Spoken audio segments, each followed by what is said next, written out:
وما كان هذا القرآن أن يفترى من دون الله ولكن تصديق الذي بين يديه وتفصيل الكتاب لا ريب فيه من رب العالمين. அல்லாஹ் இஸ்லாமியர்கள் மட்டும் வணங்கும் கடவுள் அன்று, மாறாக கிறித்தவர்கள் கூறும் யெகோவாவும் இந்துக்கள் கூறும் கடவுளும் மற்ற சமுதாய மக்கள் வணங்கும் கடவுளும் அல்லாஹுதான். ஒவ்வொரு காலகட்டத்திலும் மனித சமுதாயத்தை நேரான பாதையின் பக்கம் கொண்டு செல்ல படைத்த இறைவனிடமிருந்து வேதங்கள் திருத்தூதர்கள் வழியாக அளிக்கப்பட்டு கொண்டிருந்தன. கிறித்தவ வருடம் 7வது நூற்றாண்டில் வேதங்களின் இறுதி நாள் வரை உள்ள மனிதர்களுக்கு அளிக்கப்பட்ட வேதம்தான் திருக்குர்ஆன் ஆகும். அறிவியல் முன்னேற்றத்தால் மனிதனின் வளர்ச்சி அதிகமாக இருந்தாலும் 14 நூற்றாண்டுகளுக்கு முன் இறைக்கருளப்பட்ட இந்த திருக்குர்ஆனின் எந்த ஒரு கருத்தும் தவறானது என்று இன்று வரை எவராலும் நிரூபிக்க முடியவில்லை. அதைப்போல் குர்ஆனில் கூறப்பட்ட வரலாற்று செய்திகள் 100% உண்மையானவை என்பதை இப்பூமியில் பயணம் சென்றால் நம்மால் உணர முடியும். பூமியில் பயணம் செய்து கடந்த கால வரலாற்றை படித்து படிப்பினை பெற திருக்குர்ஆன் நமக்கு கட்டளையிடுகிறது. சூரா அன்-நம்ல் அத்தியாயம் 27 வசனம் 69. قُلْ سِيرُوا فِي الْأَرْضِ فَانظُرُوا كَيْفَ كَانَ عَاقِبَةُ الْمُجْرِمِينَ. பூமியில் பிரயாணம் செய்து குற்றவாளிகளின் முடிவு என்னாயிற்று என்று பாருங்கள் என்று அவர்களிடம் நபியே நீர் கூறுவீராக. திருக்குர்ஆனில் கூறப்பட்ட கட்டளையின் உணர்வு துண்டுதலால் நாங்கள் மேற்கொண்ட பயணத்தில் எங்களால் பார்க்க முடிந்த வயலாற்று உண்மைகளைத்தான் நீங்கள் காண இருக்கீர்கள். ஆதம் அலைஹிஸ்ஸலாம் முதல் முஹம்மது நபி ஸல்லல்லாஹு அலைஹி வஸல்லம் வரையுள்ள வரலாற்று நிகழ்ச்சிகள் கால வரிசையின்படி நாங்கள் தொகுத்துள்ளோம். இதற்காக நாங்கள் Saudi Arabia, Egypt, Jordan, Oman, UAE, Iran, Armenia, Soviet Georgia, Turkey, Lebanon, Iraq, Kurdistan, Yemen ஆகிய நாடுகளில் பாலைவனங்கள், மலைகள், கடல் மற்றும் பட்டணங்களும் சிறு சிறு ஊர்களும் சுற்றி பல பல காட்சிகள் உங்களுக்கு முன் உங்கள் பார்வைக்காக வைக்கிறேன். ஆதம் அலைஹிஸ்ஸலாம்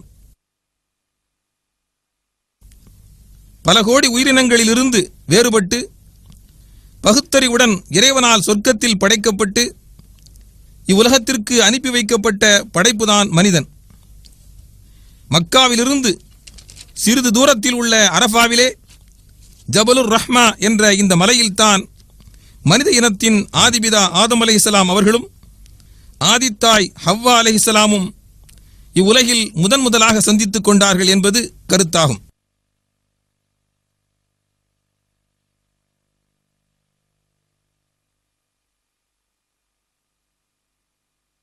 நூஹ் அலைஹிஸ்ஸலாம் இறைத்தூதர் நூஹ் நபி வாழ்ந்த இடங்கள் இப்போது ஈராக்கில் உள்ளன. சிலைகளை வணங்கிக் கொண்டிருந்த சுமேரிய மக்களை நூஹ் நபி உண்மையான நம்பிக்கையின் பக்கம் அழைத்தார்கள். அவர்கள் 950 வருடங்கள் அந்த அழைப்பு பணியை செய்ததாக திருக்குர்ஆன் கூறுகின்றது. நீண்ட காலம் அழைப்பு பணி செய்தும் ஒரு சிலர் மட்டும்தான் அவரது பிரச்சாரத்தை ஏற்றுக்கொண்டார்கள். நிராகரிப்போராக இருக்கும் பெருவாரியான மக்களை அழிப்பதற்கு இறைவன் நாடினான். மரப்பலகைகளை ஒன்று சேர்த்து ஒரு கப்பல் செய்யும்படியும் விசுவாசம் கொண்டவர்களையும் அனைத்து ஜீவராசிகள் அழியாமல் இருப்பதற்கு அவற்றின் இணைகளையும் அக்கப்பல் ஏற்றும்படி அல்லாஹ் கட்டளை பிறப்பித்தான். وَنَصَرْنَاهُ مِنَ الْقَوْمِ الَّذِينَ كَذَّبُوا بِآيَاتِنَا إِنَّهُمْ كَانُوا. ஈராக்கில் கூஃபாவில் உள்ள இந்த இடத்தில் வைத்துத்தான் அந்த கப்பல் செய்யப்பட்டது என்பது பிரபலமான கருத்தாகும். இப்போது நீங்கள் பார்த்து கொண்டிருப்பது வரலாற்று சிறப்புமிக்க கூஃபா பள்ளியாகும். வானம் பேய்மழை பொழிந்தது. பூமியில் ஆங்காங்கே நீர் ஊற்றுக்கள் பீரிட்டு எழுந்தன. தண்ணீர் ஆயிரக்கணக்கான அடிகள் உயரத்தில் வெள்ளமாக உருவாகியது. இறை உண்மையை நிராகரிப்போர் அவ்வெள்ளத்தில் மூழ்கி பிணங்களாக மிதந்தனர்.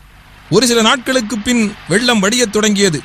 நம்பிக்கையாளர்களையும் ஜீவராசிகளையும் சுமந்து பயணம் செய்த நூஹ் நபி கப்பல் ஜூதிமலை உச்சியில் சென்று நின்றதாக திருக்குர்ஆன் 11வது அத்தியாயம் ஹூத் வசனம் 44 அல்லாஹ் கூறுகிறான், وقيل يا أرض ابلعي ماءك ويا سماء أقلعي وغيض الماء وقضي الأمر واستوت على الجودي وقيل بعدا للقوم الظالمين.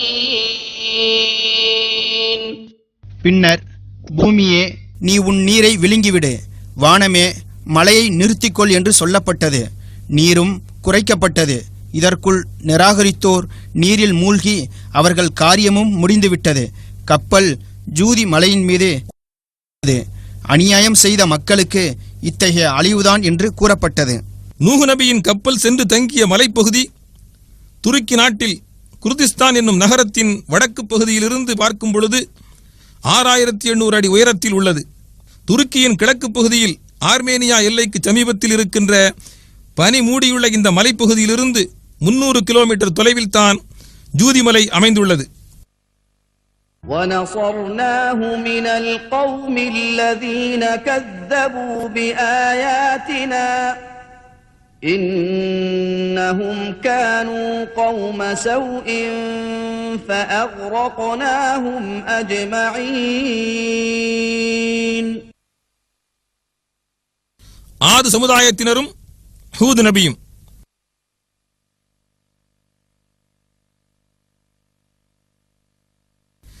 ஏறத்தாழ 7000 ஆண்டுகளுக்கு முன்னர் இன்று ஓமான் என்று அழைக்கப்படுகிற நாட்டைச் சார்ந்த சிசுர் என்னும் ஊரில் புதைந்து போனதும் கிபி 1992 ஆண்டில் நடைபெற்ற புதைபொருள் ஆராய்ச்சியின் போது கண்டுபிடிக்கப்பட்டதுமான அஹ்காஃப் என்ற உபார் என்னும் இடத்தை நோக்கி போய்க் கொண்டிருக்கிறோம்.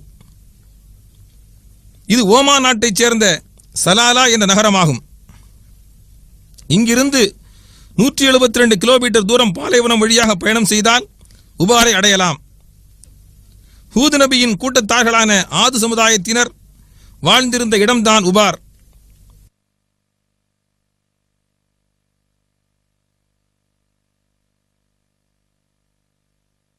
மணல் குன்றுகளை தோண்டிய பொழுது கண்டுபிடிக்கப்பட்ட சிதிலங்களைத்தான் நீங்கள் பார்த்துக் கொண்டிருக்கிறீர்கள்.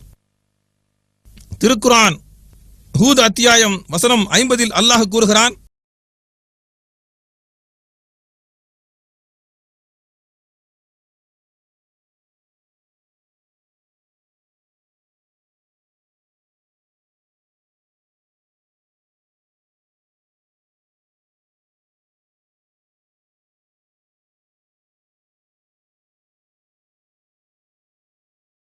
அவர்களுடைய சகோதரர் ஹூதை நம் தூதராக அனுப்பி வைத்தோம். அவர் சொன்னார், என்னுடைய சமூகத்தாரே, அல்லாஹுவையே நீங்கள் வணங்குங்கள். அவனன்றி வேறு இறைவன் உங்களுக்கு இல்லை. நீங்கள் பொய்யர்களாகவே தவிர வேறில்லை.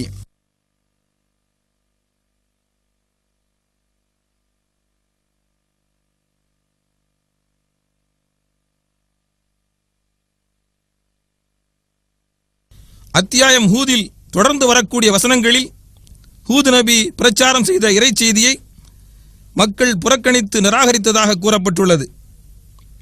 ஆது சமுதாயத்தினருக்கு தண்ணீரை சுபிட்சமாக கொடுத்தான். இது அவர்கள் அன்று பயன்படுத்திய ஒரு கிணறாகும். இக்கிணற்றில் இப்பொழுதும் தண்ணீர் சுபிட்சமாக நிறைந்துள்ளது.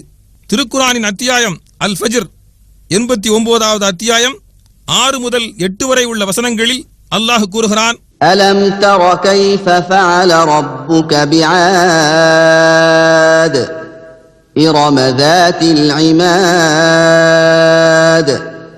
الَّتِي لَمْ يُخْلَقْ مِثْلُهَا فِي الْبِلَادِ. உம்முடைய இறைவன் ஆது கூட்டத்தை என்ன செய்தான் என்பதை நீர் பார்க்கவில்லையா? அவர்கள் தூண்களுடைய இரம் நகர வாசிகள். அவர்கள் போன்ற ஒரு சமுதாயம் எந்த நாடுகளிலும் படைக்கப்படவில்லை.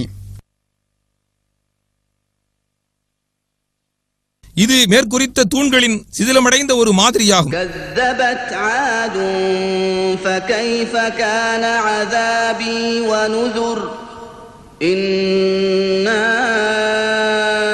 أرسلنا ஆது கூட்டத்தினர் பயன்படுத்திய பொருட்கள் صرصرا في يوم نحس مستمر تنزع الناس الناس كأنهم أعجاز نخل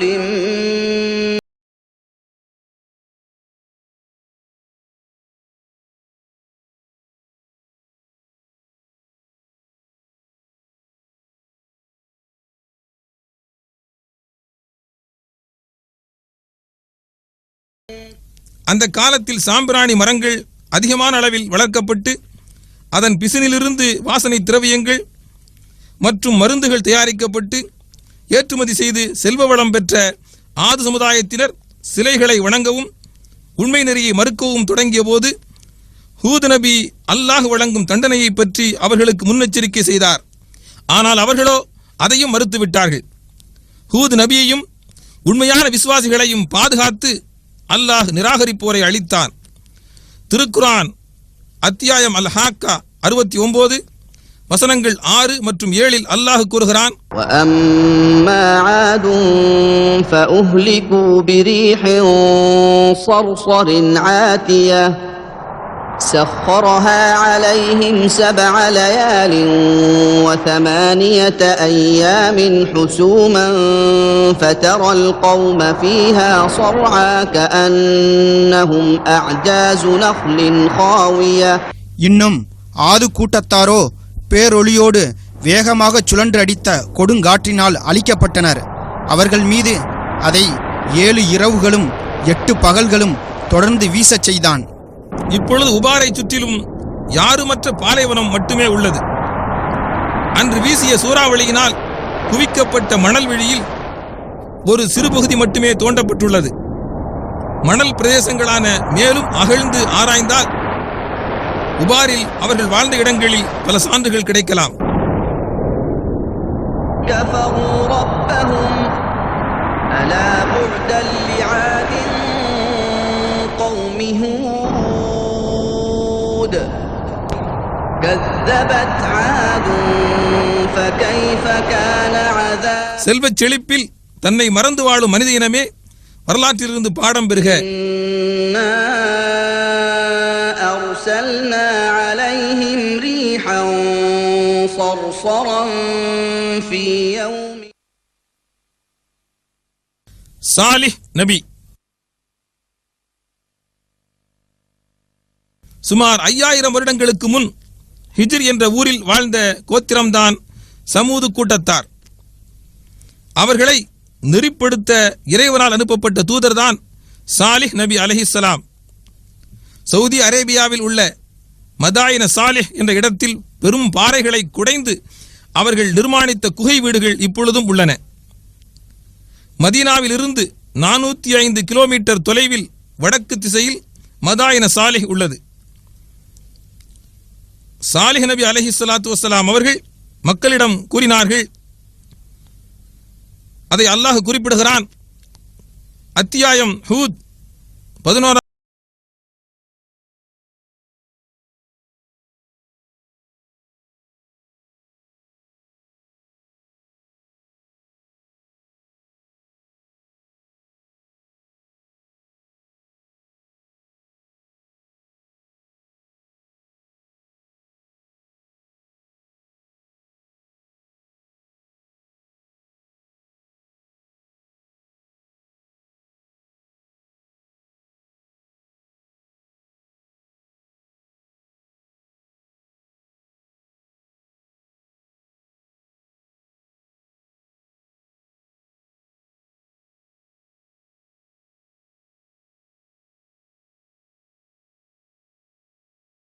சாய்ந்துவிட்ட ஈச்ச மரங்களைப் போல் பூமியில் விழுந்து கிடப்பதை அக்காலை நீர் இருந்திருந்தால் பார்ப்பேன். இன்னும் சமூது கூட்டத்தினரின்பால் அவர்கள் சகோதரர் சாலிகை நாம் தூதராக அனுப்பினோம். அவர் சொன்னார், என் சமூகத்தாரே, அல்லாஹுவையே நீங்கள் வணங்குங்கள். அவனைத் தவிர உங்களுக்கு வேறு நாயனில்லை. அவனே உங்களை பூமியில் இருந்து உண்டாக்கி அதிலேயே உங்களை வசிக்கவும் வைத்தான். எனவே அவனிடமே பிழை பொறுக்கத் தேடுங்கள். இன்னும் தௌபா செய்து அவன் பக்கமே மீளுங்கள். நிச்சயமாக என் இறைவன் உங்களுக்கு மிக அருகில் இருக்கின்றான். நம் பிரார்த்தனைகளையும் ஏற்பவனாகவும் இருக்கின்றான். மேலும் அத்தியாயம் 15 அல் ஹிஜ்ர் வசனம் 82 وكانوا ينحتون من الجبال بيوتا آمنين. அச்சமற்று பாதுகாப்பாக வாழலாம் என கருதி அவர்கள் மலைகளை குடைந்து வீடுகளை அமைத்து கொண்டார்கள். மேலும் அல்லாஹ் கூறுகிறான், அத்தியாயம் அல் ஃபஜ்ர் 89வது அத்தியாயம் வசனம் 9. وثمود الذين جابوا الصخر بالواد. பள்ளத்தாக்குகளிலும் பாறைகளை குடைந்து வசித்து வந்த சமூது கூட்டத்தையும் என்ன செய்தான் என்று பார்க்கவில்லையா? அவர்களுடைய பொதுக்கிணறு எம்பெருமானார் முஹம்மது நபி ஸல்லல்லாஹு அலைஹி வஸல்லம் அவர்கள் தங்களது தோழர்களுடன் தபூக் என்னும் இடத்திற்கு ஒருமுறை பயணம் மேற்கொண்ட போது இவ்விடத்தை கடந்து சென்றார்கள். அப்பொழுது அல்லாஹ்வின் தண்டனை இறக்கப்பட்ட இடம் இது என்று தோழர்களிடம் நினைவு கூர்ந்தார்கள். இப்பொழுது நீங்கள் பார்த்து கொண்டிருப்பது பொது நிகழ்ச்சிகளுக்கு சமூக கூட்டத்தினர் பயன்படுத்திய அரங்கம்.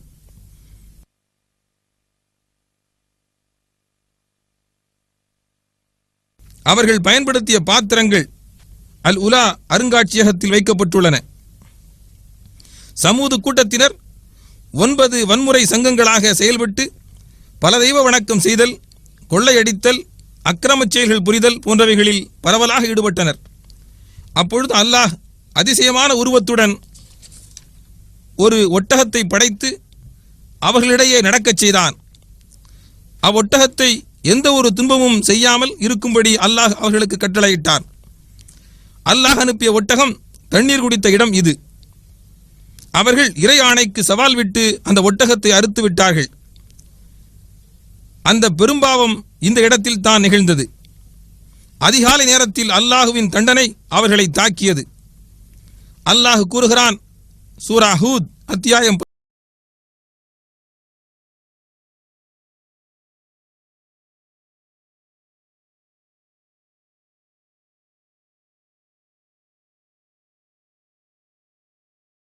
பயங்கரமான பேரிடி முழக்கம் பிடித்து கொண்டது. அதனால் அவர்கள் தங்கள் வீடுகளிலே அழிந்து போய் கிடந்தனர். وَأَمَّا ثَمُودُ فَهَدَيْنَاهُمْ فَاسْتَحَبُّوا الْعَمَى عَلَى الْهُدَى فَأَخَذَتْهُمْ صَاعِقَةُ الْعَذَابِ الْهُونِ بِمَا كَانُوا يَكْسِبُونَ. இந்த வரலாற்று செய்தியைத்தான் அல் உலா அருங்காட்சியக இயக்குனர் விவரிக்கின்றார். موجود تاريخ الحياه موجود في ثمود ممكن هذا الصيحة زلزلت هذا المكان عندنا هذا زلزلة انت لو اتيت الى الخريبه ஆடம்பரமான இவ்வுலக வாழ்வில் தன்னை மறந்த மனிதர்களே, அரண்மனையைப் போன்ற உங்களது வீடுகள் உங்கள் மீது இடிந்து விழச் செய்வதற்கு உம்மை படைத்த அல்லாஹுவுக்கு மிக எளிதான செயல் என்பதை நினைவில் வைத்துக் கொள்ளுங்கள். தெற்கு சீனாவில் சாலிஹ் நபியின் கல்லறை, இப்ராஹிம் அலைஹிஸ்ஸலாம், ஈராக்கின் தெற்கில் பகதாத் நகரிலிருந்து சுமார் 400 கிலோமீட்டர் தொலைவில் அந்நாசிரியா என்ற நகரம் உள்ளது. அங்கிருந்து 15 கிலோமீட்டர் தொலைவில் பாபிலோனியாவில் உள்ள ஊர் என்று அழைக்கப்படுகிற நாடுதான் இப்ராஹிம் நபியின் நாடாகும். அந்த நாசிரியா நகரம் யூப்ரட்டிஸ் ஆற்றங்கரையில் அமைந்துள்ளது. சுமார் 4000 ஆண்டுகளுக்கு முன்பு ஹலீலுல்லாஹ் இப்ராஹிம் அலைஹிஸ்ஸலாம் இங்குதான் பிறந்தார்கள். இறைத்தோழர் என்ற சிறப்பினை பெற்ற இந்த நபியின் உறுதியான இறை நம்பிக்கை திருக்குரானில் பல இடங்களில் கூறப்பட்டுள்ளது. وَإِذْ قَالَ إِبْرَاهِيمُ لِأَبِيهِ آزَرَ أَتَتَّخِذُ أَصْنَامًا آلِهَةً. இப்பொழுது நீங்கள் காண்பது இப்ராஹிம் நபி அவர்களின் வீடாகும். திருக்குரானில் 69 இடங்களில் இவரது பெயர் இறைவனால் குறிப்பிடப்பட்டுள்ளது. இப்ராஹிம் நபியின் சமுதாயத்தினர் அவ்வூரை சந்திர தேவன் காத்து வருவதாக நம்பினார்கள். அவ்வூரில் சந்திரனுக்கு ஒரு கோயில் கட்டினான் நம்ரூத் மன்னன். இதுதான் நம்ரூத் மன்னன் கட்டிய கோயில். பிற்காலத்தில் அந்த கோவிலை மக்கள் புதுப்பித்தார்கள். எங்களோடு உள்ளவர் ஈராக் ராணுவ வீரரும் பயண வழிகாட்டியும் ஆவார். சுமார் 5000 தேவர்களையும் தேவிகளையும் சிலை வடிவில் வணங்கிக் கொண்டிருந்த தனது சமுதாயத்தினர் தம் தந்தை மற்றும் ஊர் நம்மு என்று அழைக்கப்பட்ட நம்ரூது மன்னனிடமும் சிலை வணக்கத்தின் பகுத்தறிவுக்கு பொருத்தமில்லாத நிலைகளை இப்ராஹிம் அலைஹிஸ்ஸலாம் எடுத்துக் கூறினார். மேலும் கேட்பதற்கோ காண்பதற்கோ இயலாததும் மக்கள் தம் கரங்களால் செய்ததுமான இச்சிலைகளை வணங்குவது அறிவில்லாத செயல் என்பதையும் அது இறைவனுக்கு மாறு செய்வதாகும் என்பதையும் மக்களுக்கு தெளிவுபடுத்தினார். நம்ரூத் மன்னனின் அரண்மனை அஸ்திவாரம் சுமார் 38 மீட்டர் நீளமும் அதே அளவு அகலமும் உள்ள இந்த அரண்மனையில் ஏறக்குறைய 30 அறைகள் இருந்தன. சிலைகள் உயிரற்றவை என்பதை நிரூபிப்பதற்கு இப்ராஹிம் நபி ஒரு தந்திரம் செய்தார்கள். சிறிய சிலைகள் பலவற்றை கோடாரியால் உடைத்து பெரிய சிலையின் கழுத்தில் கோடாரியை தொங்கவிட்டார். இச்செயலால் கோபமுற்ற அவரது சமுதாயத்தினர் அவரை நெருப்பில் தள்ளி கொலை செய்ய முடிவெடுத்தனர். பிரபஞ்ச நாதனான அல்லாஹ்வை மட்டும்தான் வணங்க வேண்டும் என்ற உண்மையை வெளிப்படையாக அறிவித்த கண்ணியமிக்க அந்த இறைத்தூதர் சிறிதும் கருணையின்றி நெருப்பு குண்டத்தில் தூக்கி எறியப்பட்டார். ஆனால் எல்லாவற்றையும் எரிக்கும் ஆற்றல் உள்ள நெருப்பிற்கு அந்த ஆற்றல் இல்லாமல் போகும்படி அல்லாஹ் ஆணையிட்டான். சூரா அல் அன்பியா அத்தியாயம் 21 வசனம் 69. قُلْنَا يَا نَارُ كُونِي بَرْدًا وَسَلَامًا عَلَى إِبْرَاهِيمَ وَأَرَادُوا بِهِ كَيْدًا فَجَعَلْنَاهُمُ الْأَخْسَرِينَ. நெருப்பே, இப்ராஹிம் மீது நீர் குளிர்ச்சியாகவும் சுகமளிக்கக்கூடியதாகவும் ஆகிவிடு என்று நாம் கூறினோம். وَكَذَلِكَ نُرِي إِبْرَاهِيمَ مَلَكُوتَ السَّمَاوَاتِ وَالْأَرْضِ وَلِيَكُونَ مِنَ الْمُوقِنِينَ.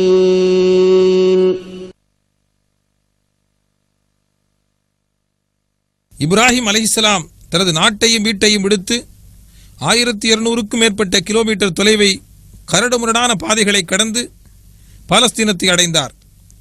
இது அல் கலீல் என்ற ஹெப்ரான் பட்டணம்.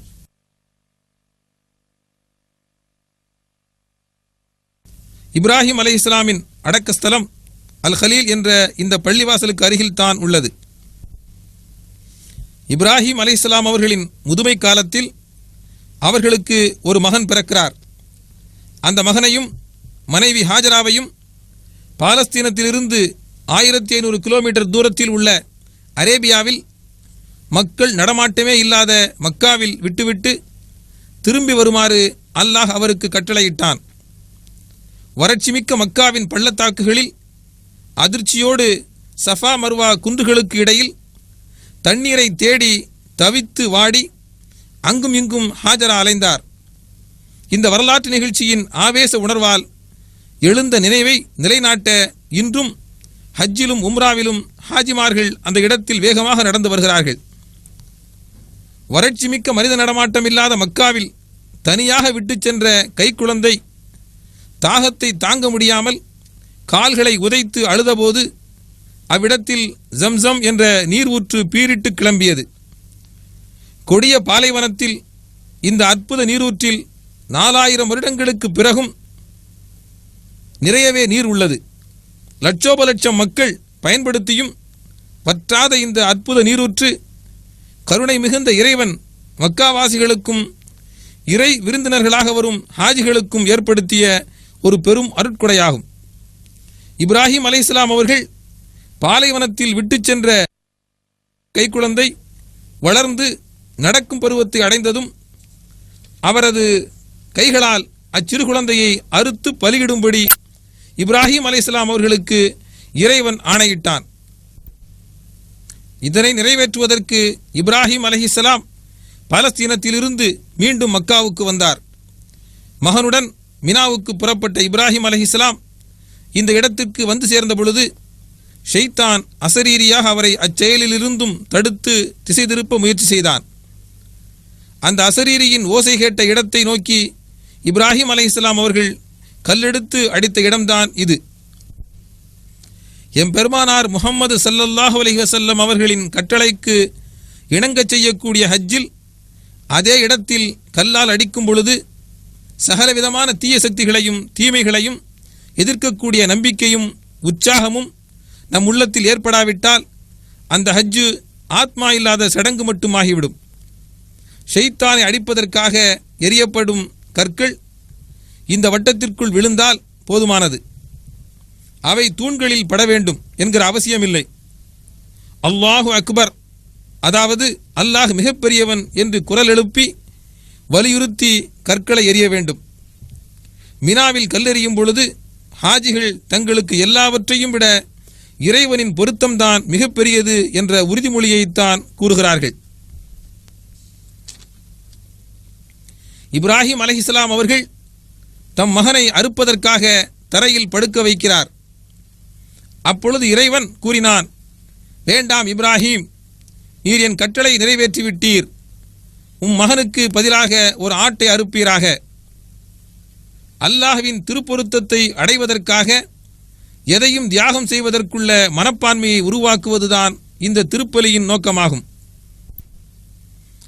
இப்ராஹிம் அலைஹிஸ்ஸலாம் அவர்களின் மகன் இஸ்மாயில் அலைஹிஸ்ஸலாம் அவர்கள் வளர்ந்து வாலிப வயதை அடைந்ததும் அவர்கள் இருவருக்கும் காபாவை அதன் பழமையான அஸ்திவாரத்திலிருந்து எழுப்பும்படி அல்லாஹ் கட்டளையிட்டான். உலக முஸ்லிம்களின் ஆன்மீக மையமாய் திகழும் இந்த இறை இல்லத்தை வலம் வருவது ஹஜ்ஜிலும் உம்ராவிலும் கடமையான செயலாகும். அலாஸ்கா முதல் ஃபிஜி தீவுகள் வரை விரிந்து பறந்து வியாபித்த விசாலமான இவ்வுலகத்தின் சுமார் 200 நாடுகளில் இருந்து பல லட்சக்கணக்கான மக்கள் ஹஜ்ஜை நிறைவேற்றுவதற்கு இந்த புனிதமான இறை இல்லத்தை நோக்கி வருகிறார்கள். மொழி, தேசம், நிறம், ஜாதி என்னும் வேறுபாடுகள் இல்லாமல் மஸ்ஜிதுல் ஹராம் என்ற இந்த இறை இல்லத்தில் தோளோடு தோள் சேர நின்று தொழக்கூடிய ஹாஜிகளைத்தான் நாம் பார்க்கிறோம்.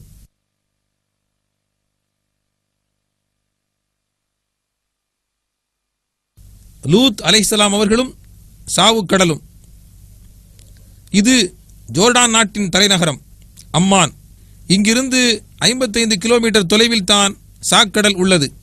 இப்ராஹிம் அலைஹிஸ்ஸலாமுடைய சகோதரனின் மகன் லூத் அலைஹிஸ்ஸலாம் அவர்கள் பாலஸ்தீன நாட்டின் கிழக்கு பகுதிக்கு அல்லாஹ் நபியாக அனுப்பினான். அதில் சதோம் என்பது மிகவும் முக்கியமான நகரமாகும். 4000 வருடங்களுக்கு முன்பு ஓரின புணர்ச்சியில் ஈடுபட்ட தமது சமுதாயத்தவரிடம் அந்த மானக்கேடான செயலை விட்டுவிட லூத் அலைஹிஸ்ஸலாம் அவர்கள் கட்டளையிட்டார்.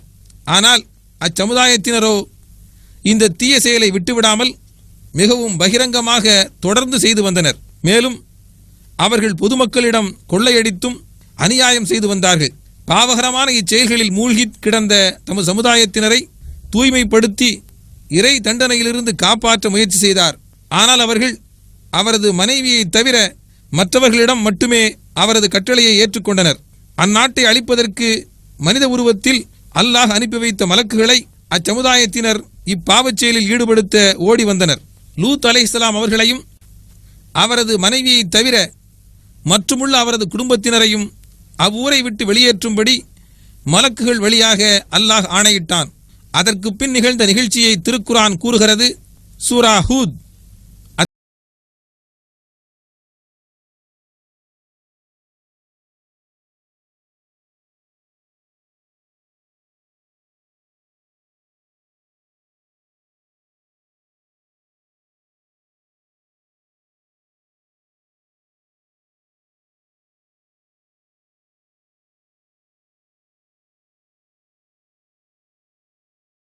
தண்டனை பற்றிய நம் கட்டளை வந்து விட்டபோது நாம் அவ்வூரின் அதன் மேல்தட்டை கீழ்த்தட்டாக்கி விட்டோம்.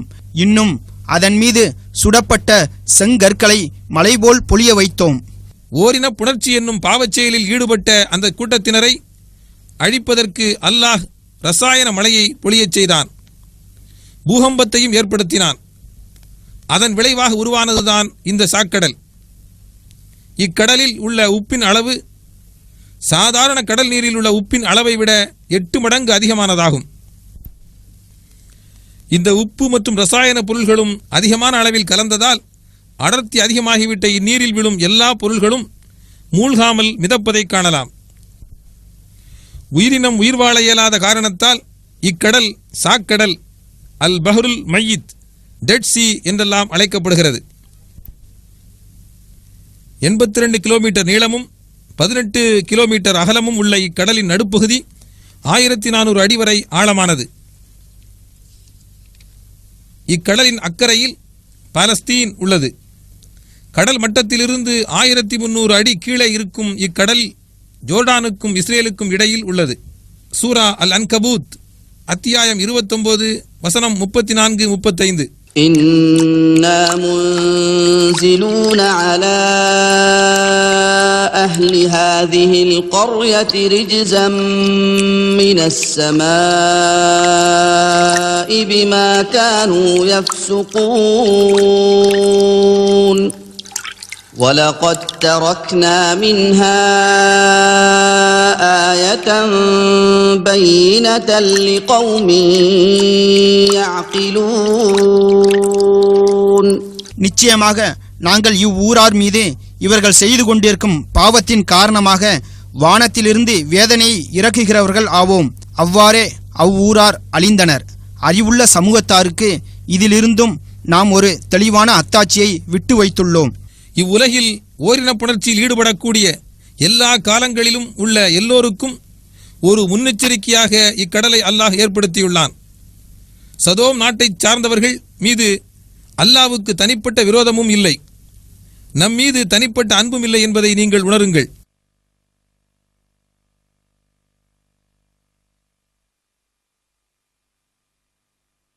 யூசுப் அலைஹிஸ்ஸலாம். قال تزرعون 7 سنين دأبا فما حصدتم فذروه في سنبله.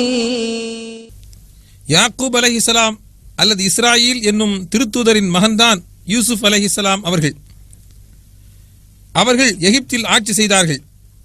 அக்காலத்தில் 1000 நாட்கள் வேலை செய்து நைல் நதிக்கு ஒரு கிளை நதியை ஏற்படுத்தினார்கள். அதற்கு நகர யூசுஃபின் நதி என்று பெயர். 1000 நாட்கள் என்று பொருள்படும் அல்ஃப் யௌம் என்ற அரபு சொல் பேச்சு வழக்கில் உச்சரிக்கப்பட்டு அல்ஃபயூம் என்று ஆகிவிட்டது. இப்பொழுது நகர யூசுப் நதி ஓடிக்கொண்டிருக்கும் பகுதியைத்தான் அல்ஃபயூம் என்று அழைக்கிறார்கள். இந்நதியினால் அப்பகுதி முழுவதும் செழிப்பாக உள்ளது. இது எகிப்தின் தலைநகரம் கெய்ரோவிலிருந்து 80 கிலோமீட்டர் தொலைவில் தென்மேற்கு திசையில் உள்ளது. ஷுஐப் அலைஹிஸ்ஸலாம் ஜோர்டான் தலைநகரமான அம்மானிலிருந்து 135 கிலோமீட்டர் தொலைவில் உள்ள மதியன் என்ற பகுதிக்கு செல்லும் வழிதான் இது.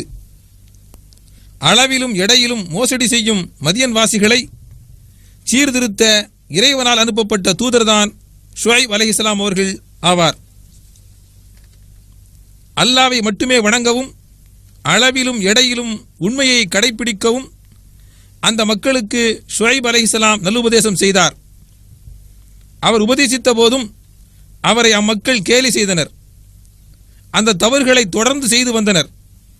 அல்லாவின் தண்டனையிலிருந்தும் அவர்கள் தப்பவில்லை. சூரா ஹூத் அத்தியாயம் 11.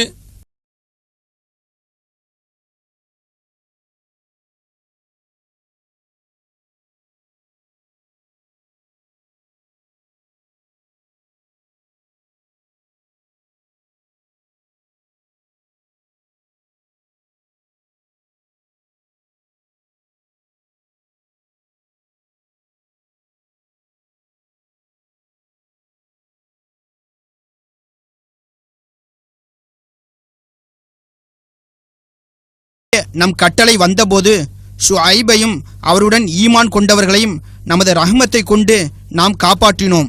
அநியாயம் செய்தவர்களை பேரிடியின் முழக்கம் பிடித்து கொண்டது. அவர்கள் தம் வீடுகளிலே இருந்தவாறே காலையில் இறந்து கிடந்தனர். அவ்வீடுகளில் அவர்கள் ஒரு காலத்திலும் வாழ்ந்திராதவர்கள் போல் ஆகிவிட்டனர். தெரிந்து கொள்ளுங்கள், சமூது கூட்டத்தார் சாபக்கேட்டினால் நாசமானது போன்று மரியனுக்கும் நாசம்தான். அளவிலும் எடையிலும் மோசடி செய்யக்கூடியவர்களுக்கு எல்லா காலங்களிலும் ஒரு முன்னெச்சரிக்கையாகவும் படிப்பினையாகவும் இந்த மதியன் பகுதி மனித நடமாட்டமே இல்லாத பிரதேசமாக இன்றும் இருந்து வருகிறது. قد جاءتكم بينة من ربكم فأوفوا الكيل والميزان ولا تبخسوا الناس أشياءهم ஜோர்டானில் சல்த் என்ற பகுதிக்கு அருகாமையில் ஷுஐப் அலைஹிஸ்ஸலாம் அவர்களை அல்லாஹ் அந்த தண்டனையிலிருந்து பாதுகாத்து அனுப்பி வைத்தான். அவரது கல்லறை இந்த பள்ளிவாசலுக்கு அருகில்தான் உள்ளது.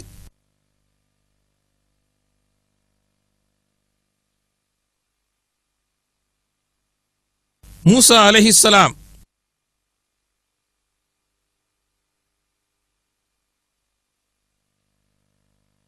மூசா அலைஹிஸ்ஸலாம் 3200 வருடங்களுக்கு முன் எகிப்தில் பிறந்தார்கள்.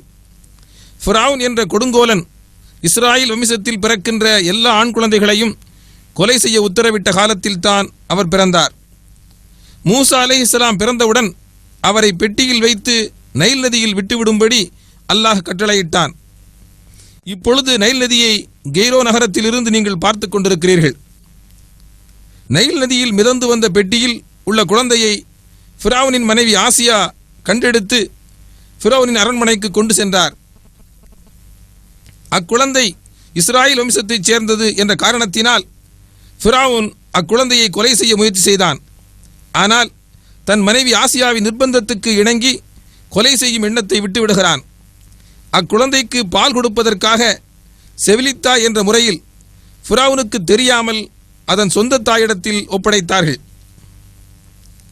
மூசா அலைஹிஸ்ஸலாம் ஃபிரௌன் அரண்மனையிலே வளர்ந்து வாலிபமடைந்தார். ஒரு நாள் கிபுத்தி என்னும் வலிமைமிக்க அக்கிரமக்காரனின் கொடுமையிலிருந்தும் அப்பாவியான ஒரு இஸ்ரவேலரை காப்பதற்காக மூசா அந்த கிபுத்தியை தாக்கிய போது அவன் இறந்து விடுகிறான். அவனை கொல்வது மூசாவின் நோக்கமல்ல. ஆனால் கொலைப்பழி அவர் மீது சாட்டப்பட்டதால் அவரை ஃபிரௌனின் படையினர் தேட ஆரம்பித்தனர். இதனை அறிந்ததும் அவர் அந்த இடத்தை விட்டு தப்பிச் சென்று விட்டார். சினாய் மலைப்பகுதிகளையும் இஸ்ராயேலில் உள்ள ரெக்கேவ் பாலைவனத்தையும் கடந்து பல மைல் தூரம் தனித்து நடந்து மதியன் என்ற இடத்தை சென்றடைந்தார். அதற்கு பின் நடைபெற்ற நிகழ்ச்சியை திருக்குர்ஆன் கூறுகிறது. சூரா அல் கசஸ் அத்தியாயம் 28 வசனம் 23. ولما ورد ماء مدين وجد عليه أمة من الناس يسقون ووجد من دونهم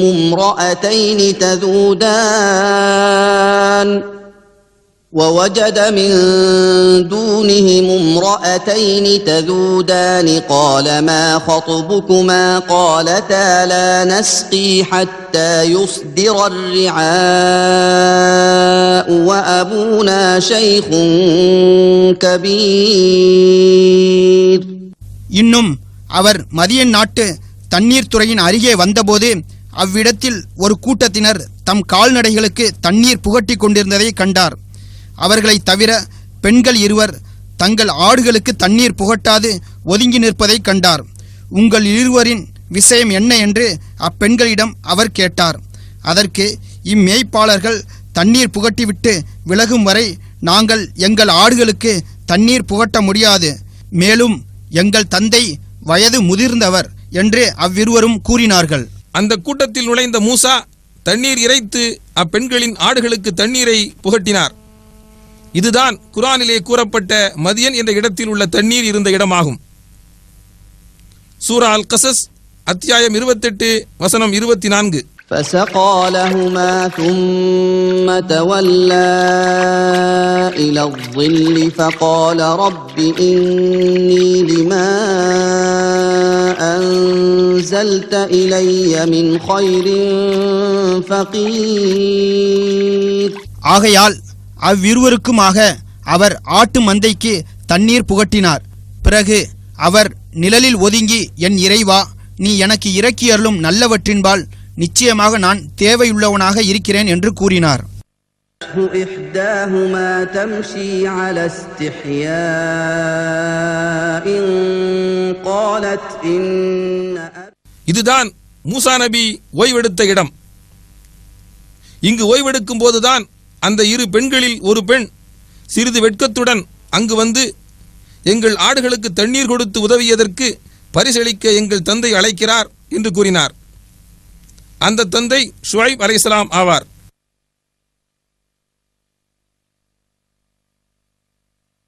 அவரது வீடு இந்த மலைக்கு மறுபுறத்தில் இருந்தது. ஷுவைப் அலைஹிஸ்ஸலாம் தமது மக்களில் ஒருவரை 10 ஆண்டுகள் மூசா அலைஹிஸ்ஸலாம் அவர்கள் ஆடு மேய்த்து திருமணம் செய்து கொள்ள வேண்டும் என்ற நிபந்தனையில் திருமணம் செய்து கொடுத்தார். அதற்கு பின் 10 ஆண்டுகள் மதியனில் வாழ்ந்த பிறகு மனைவியை அழைத்துக் கொண்டு மூசா அலைஹிஸ்ஸலாம் அவர்கள் அங்கிருந்து புறப்பட்டு இப்பொழுது எகிப்தை சார்ந்த தெற்கு சினாயில் உள்ள இந்த துவா பள்ளத்தாக்கிற்கு வந்து சேர்ந்தார். இரவில் அந்த இருளில் அல்லாஹ் அவரிடம் நேரில் பேசினான். அதற்கு பிறகு நிகழ்ந்த சம்பவங்களை சூரத்து தாஹா அத்தியாயம் 20 வசனங்கள் 12 முதல் 14 வரையுள்ள வசனங்களில் அல்லாஹ் விவரிக்கிறான். فلما أتاها نودي يا موسى إني أنا ربك فاخلع نعليك إنك بالواد المقدس طوى. நிச்சயமாக நான் தான் உம்முடைய இறைவன். நீர் உன் காலணிகள் இரண்டையும் கலற்றிவிடும். நிச்சயமாக நீர் துவா என்னும் புனிதமான பள்ளத்தாக்கில் இருக்கிறீர். இன்னும் நான் உம்மை என் தூதராக தேர்ந்தெடுத்தேன். ஆதலால் வஹீயின் வாயிலாக உமக்கு அறிவிக்கப்படுவதற்கு நீர் செவியேற்பீராக. நிச்சயமாக நான் தான் அல்லாஹ், என்னை தவிர வேறு நாயன் இல்லை. ஆகவே என்னையே நீர் வணங்கும், என்னை தியானிக்கும் பொருட்டு தொழுகை நிலை நிறுத்துவீராக. துவா பள்ளத்தாக்கில் மேற்குறிப்பிட்ட இடத்தில் கிபி 330 கான்ஸ்டன்டைன் என்ற கிறிஸ்தவ அரசன் நிர்மாணித்து கிபி 530 ஜஸ்டீனிய மன்னரின் உத்தரவின்படி விரிவு செய்யப்பட்டதுமான புனித கேதரின் என்ற கிறிஸ்தவ மடம்தான் இது.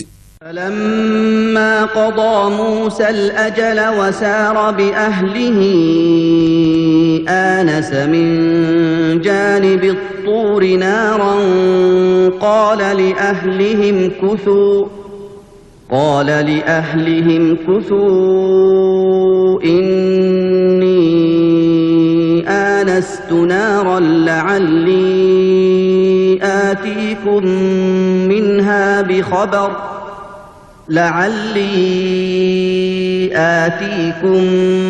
منها بخبر أو جذوة من النار لعلكم تصطلون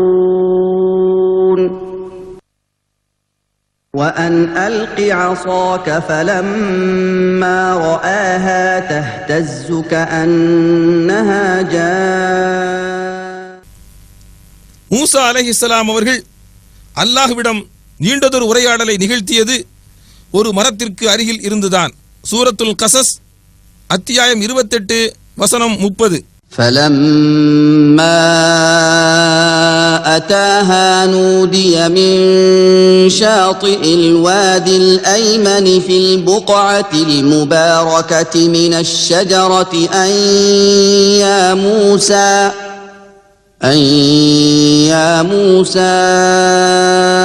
إني أنا الله رب العالمين. அவர் நெருப்பின் அருகே வந்தபோது அங்குள்ள பாக்கியம் பெற்ற அப்பள்ளத்தாக்கில் உள்ள ஓடையின் வலப்பக்கத்தில் ஒரு மரத்திலிருந்து, மூசாவே, நிச்சயமாக நானே அகிலத்தார்க்கெல்லாம் இறைவனாகி அல்லாஹ் என்று கூப்பிடப்பட்டார். அல்லாஹ்வின் பேரொலி எழுந்த இடத்தில் இருந்த அந்த மரத்தின் தொடர்ச்சியாக ஒரு மரத்தை இப்பொழுதும் காணலாம். நெருப்பின் ஜுவாலைகள் வெளிப்பட்டதால் இந்த மரம் பர்னிங் புஷ் என்று பெயர் பெற்றது. கிறித்தவர்கள் கட்டிய இந்த புனித கேத்தரின் வளாகத்திற்கு பாதுகாப்பு அளித்து முஹம்மது ஸல்லல்லாஹு அலைஹி வஸல்லம் அவர்கள் ஹிஜ்ரி 6ஆம் வருடத்தில் ஒரு கடிதம் அனுப்புகிறார்கள். பெருமானாரின் பரந்த மனப்பான்மையும் இதர சமுதாயத்தினரிடம் அவர்கள் காட்டிய தாராள தன்மையையும் அக்கடிதம் எடுத்து காட்டுகிறது. அதன் பிறகு அவரது சகோதரராகிய ஹாரூன் அலைஹிஸ்ஸலாம் அவர்களையும் அழைத்து கொண்டு ஃபிரௌனை சந்திக்கச் செல்லும்படி அல்லாஹ் கட்டளையிட்டான். அவர்கள், நாங்கள் உலக இரட்சகனான அல்லாஹ்வின் திருத்தூதர்கள், அதனால் அல்லாஹ்வினை ஏற்றுக்கொள், இஸ்ராயில் சந்ததியினரை எங்களுடன் அனுப்பிவை என்று ஃபிரௌனிடம் கூறினார்கள். இஸ்ராயலர்களை ஃபிரௌனிடமே இருக்கும்படி விட்டுவிட்டால் அவர்களை ஓரிரை கொள்கையினை ஏற்றுக்கொள்பவர்களாக மாற்ற முடியாது, நான் தான் இறைவன் என்று வாதாடும் ஃபிரௌன் உலக இரட்சகனான அல்லாஹுவை இறைவனாக ஏற்றுக்கொண்டதில்லை. மேலும் இஸ்ராயலர்களை கொடுமைப்படுத்தி கஷ்டமான வேலைகளை செய்ய வைத்து அவர்களை அடிமைத்தனத்திலிருந்தும் விடுதலை செய்யாமல் வேதனை செய்தான்.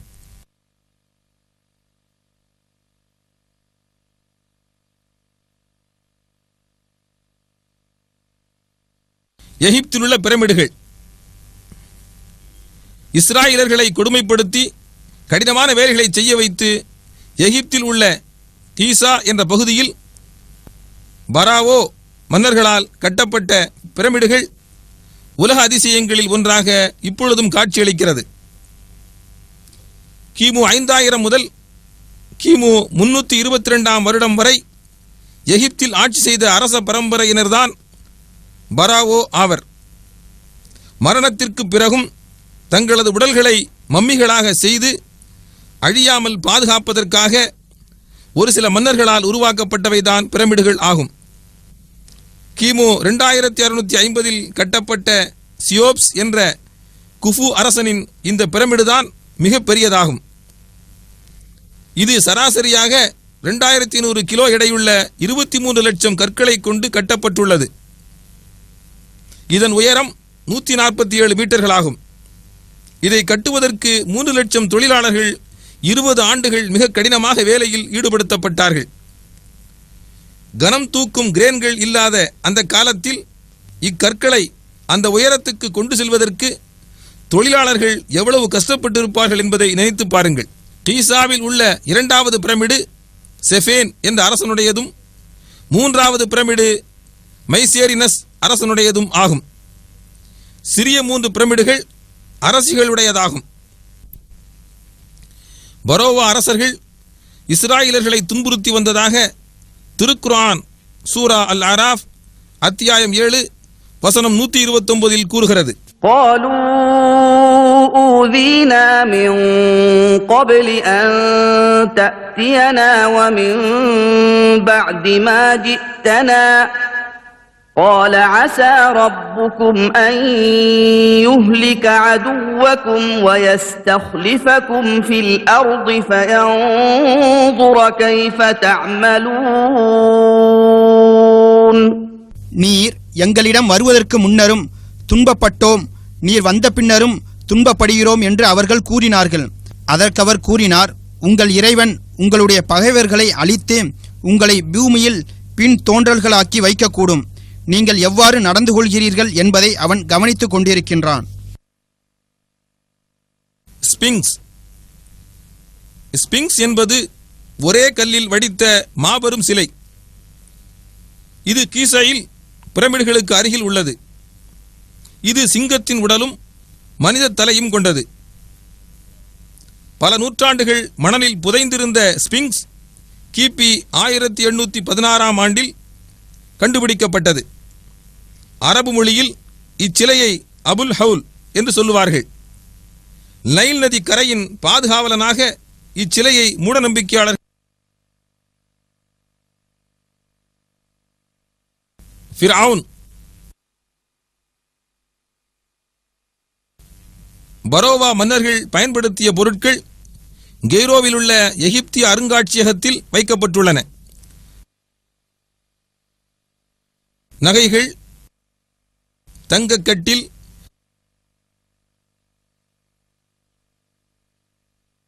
மற்றும் நாணயங்கள்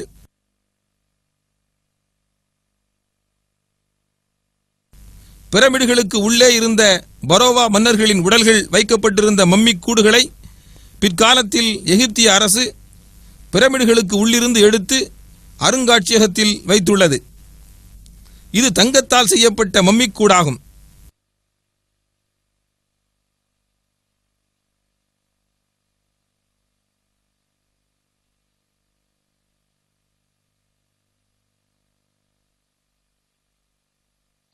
இது தூத்தன் காமன் என்ற பரோவா மன்னருடைய முகமூடியாகும்.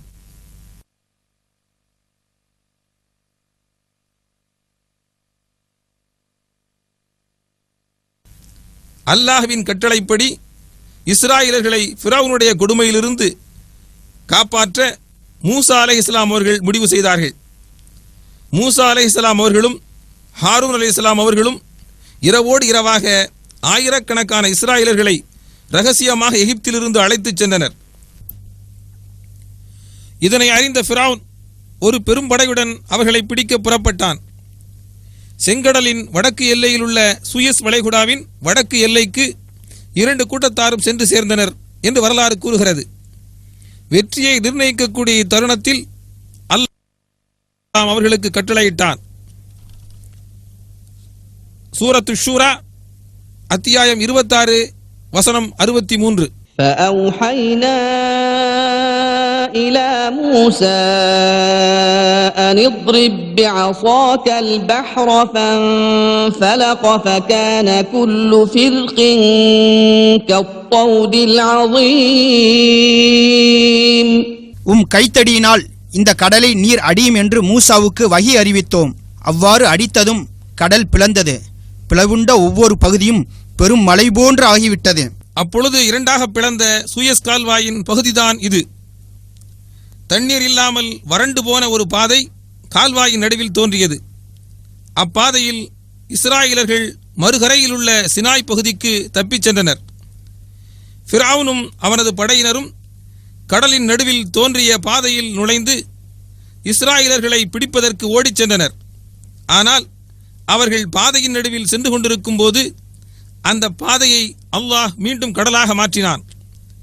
ஃபிரௌனும் அவனது படையினரும் தண்ணீரில் மூழ்கி இறந்தனர். ஃபிரௌனுடைய பிரேதத்தை ஒரு அத்தாட்சியாக்கி நிலைநிறுத்துவதாக அல் குர்ஆன் கூறுகிறது. சூரா யூனுஸ் அத்தியாயம் 10 வசனம் 92. فَالْيَوْمَ نُنَجِّيكَ بِبَدَنِكَ لِتَكُونَ لِمَنْ خَلْفَكَ آيَةً وَإِنَّ كَثِيرًا مِنَ النَّاسِ عَنْ آيَاتِنَا لَغَافِلُونَ. எனினும் உனக்கு பின்னுள்ளவர்களுக்கு ஓர் அத்தாட்சியாக இன்றைய தினம் நாம் உடலை பாதுகாப்போம். நிச்சயமாக மக்களில் பெரும்பாலோர் நம் அத்தாட்சிகளை பற்றி அலட்சியமாகவே இருக்கின்றார்கள் என்று அவனிடம் கூறப்பட்டது. அல் குர்ஆனில் கூறப்பட்டது உண்மையாகிவிட்டது. 1898ஆம் ஆண்டில் கண்டெடுக்கப்பட்ட ஃபிரௌனுடைய இந்த உடல் அருங்காட்சியகத்தின் ராயல் மம்மி ஹாலில் ஒரு கண்ணாடி பெட்டியில் வைக்கப்பட்டுள்ளது. இவ்வுடல் 202 சென்டிமீட்டர் நீளமுள்ளது. கிமு 1735இல் தண்ணீரில் மூழ்கடிக்கப்பட்டு இறந்து போன ஃபிரௌனின் உடல் 3133 ஆண்டுகளாகியும் கெட்டுப்போகாமல் அல்லாஹ் கூறியது போல பாதுகாக்கப்பட்டிருப்பது அல் குர்ஆன் ஒரு இறைவேதம் என்பதற்கு மாபெரும் சான்றாகும். இதே அருங்காட்சியகத்தில் வைக்கப்பட்டுள்ள ஏனைய பரோவா மன்னர்களின் குடல்கள் எடுக்கப்பட்டு மருந்தால் நனைக்கப்பட்டு துணிகளால் சுற்றப்பட்டு பாதுகாக்கப்பட்ட மம்மிகளாக உள்ளன. ஆனால் குர்ஆனில் கூறப்பட்ட 2வது இராம்சஸ் என்ற ஃபிரௌனின் உடல் மம்மி இல்லை என்பது குறிப்பிடத்தக்கது.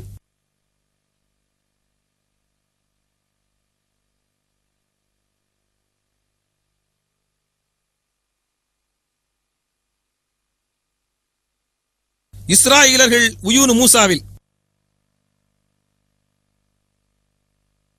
ஃபிரௌனுடைய பிடியிலிருந்து தப்பித்த இஸ்ராயலர்கள் மூசா அலைஹிஸ்ஸலாம், ஹாரூன் அலைஹிஸ்ஸலாம் இருவரின் கீழ் சினாயில் தங்கியிருந்த உயூனு மூசா என்ற இடம்தான் இது. உயூனு மூசா என்ற அரபு சொல்லுக்கு மூசா அலைஹிஸ்ஸலாம் அவர்களின் ஊற்றுக்கள் என்று பொருள்.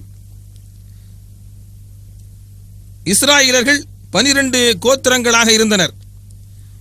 ஒருவருக்கொருவர் சண்டையிடாமல் தண்ணீர் பிடித்துக் கொள்வதற்கு தனித்தனி இடங்கள் இருந்தன. அதில் ஒன்றுதான் இந்த கிணறு.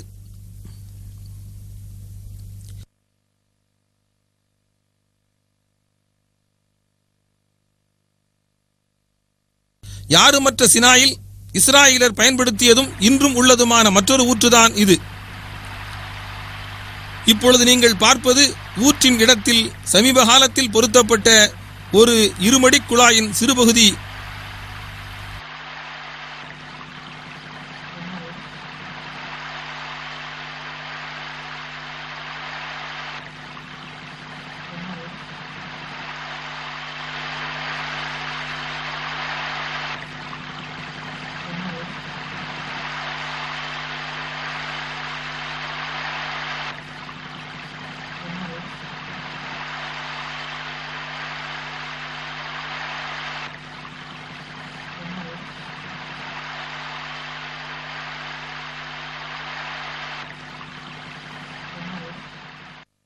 ஏனைய சில கோத்திரங்களின் தண்ணீரிடங்கள் சினாயில் சில கிலோமீட்டர்கள் சுற்றளவில் இப்பொழுதும் வற்றாமல் உள்ளன.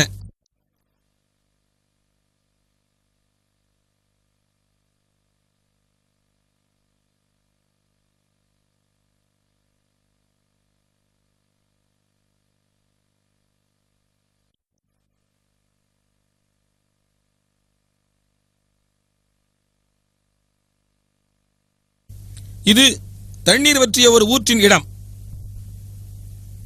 தெற்கு சினாயிற்கு சென்ற இஸ்ராயலரை மூசா அலைஹிஸ்ஸலாம் அவர்கள் மீண்டும் துவா பள்ளத்தாக்கிற்கு அருகிலுள்ள வாதிய ராஹ் என்ற இடத்தில் தங்க வைத்தார்கள்.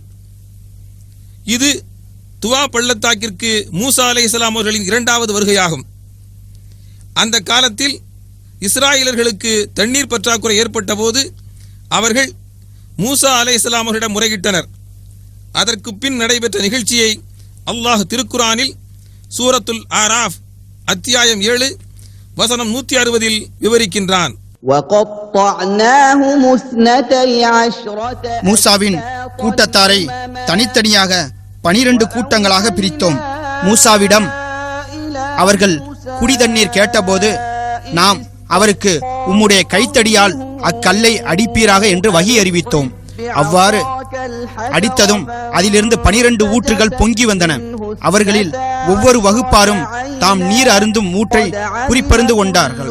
அதை பற்றித்தான் சுயஸ் கால்வாய் பல்கலைக்கழக ஆய்வு மையத்தின் அலுவலர் பேசிக் கொண்டிருக்கிறார். كده يسموه وادي ال40. اجتمعوا 40 ولي هنا في وادي ال40. بعدين عطشوا قال يا موسى احنا عطشنا. قال انا عليه الصلاه والسلام 40 يوم ميقات 40 يوم قال لميقات ربي 40 يوم امه. ايوه كانت لهم. وبعدين خبط لهم الصخره ب 12 عين.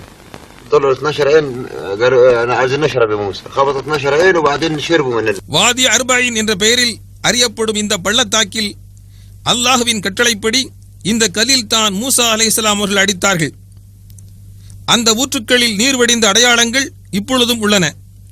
அதன் பிறகு அவை நீர் வற்றி போயின. இது பள்ளத்தாக்கின் சுமார் 3 கிலோமீட்டர் அருகில் உள்ளது.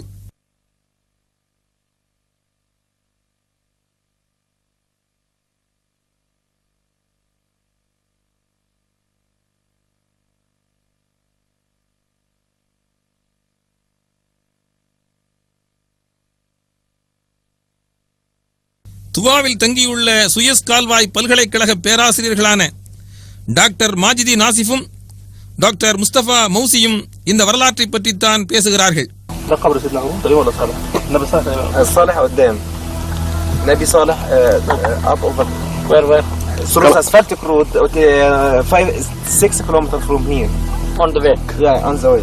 சினாய்க்கு அருகில் இஸ்ராயலர்களை தங்க வைத்து 7359 அடிகள் உயரமுள்ள இந்த சினாய் மலையின் உச்சியில் 40 நாட்கள் தியானத்தில் அமரும்படி அல்லாஹ் மூசா அலைஹிஸ்ஸலாம் அவர்களுக்கு கட்டளையிட்டான்.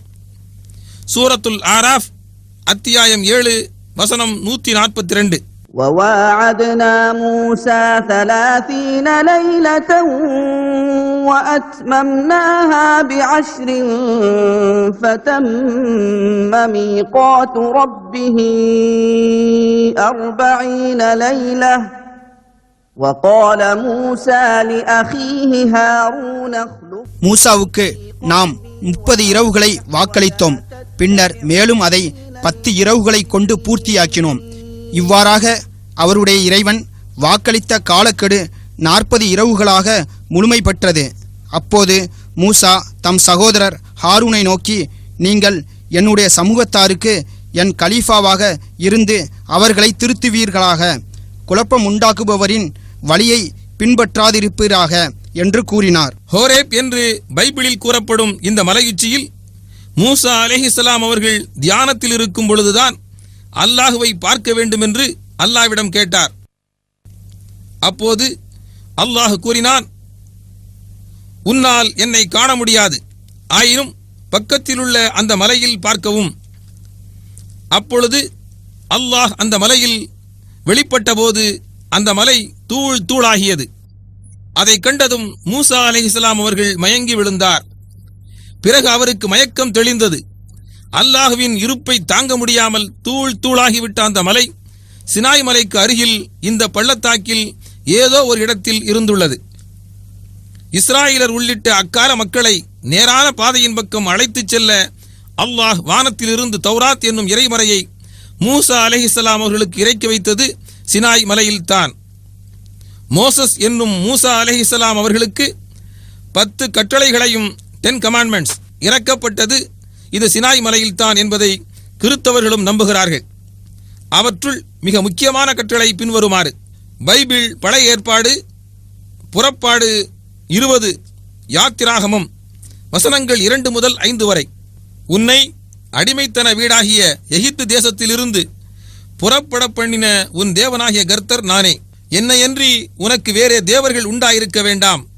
மேலே வானத்திலும் கீழே பூமியிலும் பூமியின் கீழ் தண்ணீரிலும் உண்டாயிருக்கிறவைகளுக்கு ஒப்பான ஒரு சொரூபத்தையாகிலும் யாதொரு விக்கிரகத்தையாகிலும் நீ உனக்கு உண்டாக்க வேண்டாம்.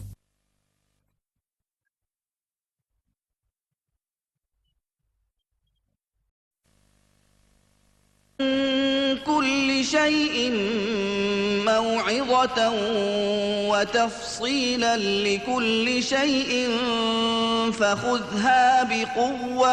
அந்த மலை உச்சியில் ஜஸ்டீனிய மன்னன் கட்டிய கிறித்தவ தேவாலயம் فخذها بقوة وأمر قومك يأخذوا بأحسنها سأريكم دار الفاسقين.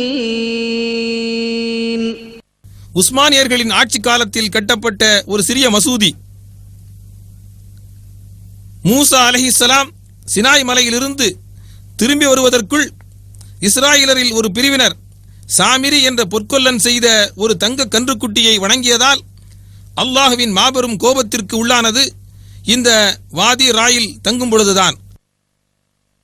قال فإنا قد فتنا قومك من بعدك وأضلهم السامري فرجع موسى.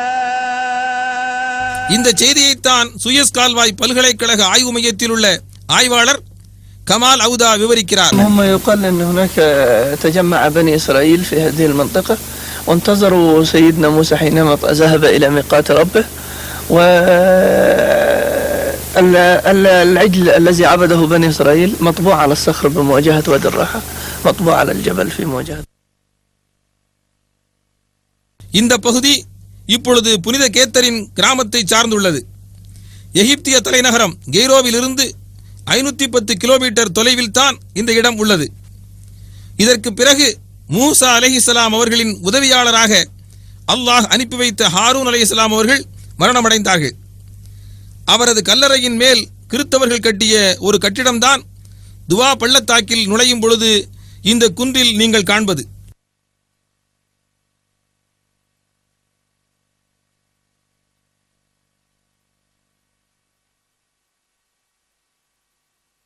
காரூன். மூசா அலைஹிஸ்ஸலாம் அவர்களின் காலத்தில், அதாவது கிமு 13ஆம் நூற்றாண்டில் இஸ்ராயேல் சந்ததியினரில் ஒரு மாபெரும் செல்வந்தன் வாழ்ந்து வந்தான். கெய்ரோவிலிருந்து 150 கிலோமீட்டர் தென்மேற்கில் கஸ்ரே காரூன் என்ற இடத்தில்தான் அவனது ஆலயம் உள்ளது. அவனை பற்றி அல் குர்ஆன் கூறுகிறது. சூரத்துல் கசஸ் அத்தியாயம் 28 வசனம் 76. நிச்சயமாக காரூன் மூசாவின் சமூகத்தைச் சேர்ந்தவனாக இருந்தான். எனினும் அவர்கள் மீது அவன் அட்டுழியம் செய்தான். அவனுக்கு நாம் ஏராளமான பொக்கிஷங்களை கொடுத்திருந்தோம். நிச்சயமாக அவற்றின் சாவிகள் பலமுள்ள ஒரு கூட்டத்தாருக்கு பழுவாக இருந்தன. அப்பொழுது அவனுடைய கூட்டத்தார் அவனிடம், நீ இதனால் பெருமை கொண்டு ஆணவம் கொள்ளாதே. அல்லாஹ் நிச்சயமாக அவ்வாறு ஆணவம் கொள்பவர்களை நேசிக்க மாட்டான் என்று கூறினார்கள். இது காரூனின் கிணறு. புகைரத்து காரூன், அதாவது காரூனின் ஏரி என்ற பெயரில் இப்பொழுதும் அழைக்கப்படுகிற இந்த ஏரியில் மீன்பிடித்து வியாபாரம் செய்தும் அதற்கு அருகில் உள்ள இடங்களில் விவசாயம் செய்தும் மிக பெரும் செல்வந்தனானான். அந்த செல்வச் செழிப்பு அவனை கர்வமுள்ளவனாக்கியது. அச்செல்வம் அவனது சுய முயற்சியாலும் அறிவு திறமையாலும் சம்பாதித்தது என்பதால் இறைவனுக்கு அதற்காக நன்றிக்கடன் செலுத்த வேண்டியதில்லை என்று நினைத்து அதனை மக்களிடம் விளம்பரப்படுத்தினான். மேலும் மறுமை நாளை மறுத்துவிட்டு வன்முறை எண்ணங்களை வளர்த்து வந்தான். மூசா அலைஹிஸ்ஸலாம் அவர்களுக்கு எதிராக பல்வேறு குற்றச்சாட்டுக்களை கூறி வந்தான். தனது செல்வச் செழிப்பை மக்களுக்கு விளம்பரப்படுத்த கர்வத்துடன் ஒரு ஊர்வலம் நடத்தினான்.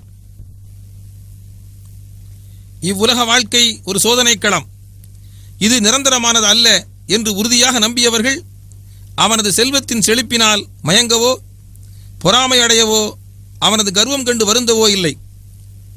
ஆனால் பலகீனமான நம்பிக்கை உள்ளவர்கள் அவனைப் போன்று தங்களாலும் செல்வத்தை பெற முடியவில்லையே என்று ஏங்கினார்கள். சிறிதும் தாமதப்படுத்தாமல் அல்லாஹ் அவனையும் அவனது வீட்டையும் பூமிக்குள் புதைத்து அழித்தான். இந்த இடத்தில் ஆதரவற்ற நிலையில் பூமிக்குள் புதைந்து போன அவனையும் அவனது சுற்றத்தாரையும் காப்பாற்ற எவராலும் முடியவில்லை. வஞ்சனையிலும் லஞ்சத்தாலும் வன்முறையிலும் செல்வம் சேர்த்து நாட்டில் வன்முறை எண்ணங்களை வளர்ப்பவர்கள் நினைத்து பாருங்கள். அன்று காரூனை பூமிக்குள் புதைத்த அல்லாஹுவுக்கு உங்களையும் மிக லேசாக அழித்துவிட முடியும். மேலும் மறுமையில் அளிக்கப்பட இருக்கும் நரக தண்டனை அதைவிடவும் மிக மிக கொடுமையானது என்பதை உணர்ந்து கொள்ளுங்கள். பல்கீஸ் ராணியின் அரண்மனை. பாலஸ்தீனத்தில் வாழ்ந்த தாவூத் அலைஹிஸ்ஸலாம் அவர்களின் மகன் சுலைமான் அலைஹிஸ்ஸலாம் என்ற இறை தூதர் தந்தைக்கு பிறகு அரசராக ஆட்சி பொறுப்பேற்றார். அவருக்கு அல்லாஹ் பல அற்புத ஆற்றல்களை வழங்கியிருந்தான். பறவைகளுடன் பேசும் திறமை அவற்றுள் ஒன்று. ஏமன் நாட்டை சார்ந்த மஹரிபு என்ற ஊருக்கு அருகில் சபவ் கோத்திரத்தார் வாழ்ந்து வந்தனர். அவர்களது ராணியான துப்பவு அரச பரம்பரையில் வந்த பல்கீஸின் தலைமையில் சூரியனை வணங்கி வந்தனர். இதை நேரிடையாக பார்த்த ஒரு மரங்குத்தி பறவை சுலைமான் அலைஹிஸ்ஸலாம் அவர்களிடம் வந்து சொன்னது, பல்கீஸின் சூரிய கோவிலின் சிதைந்த பகுதிதான் இது.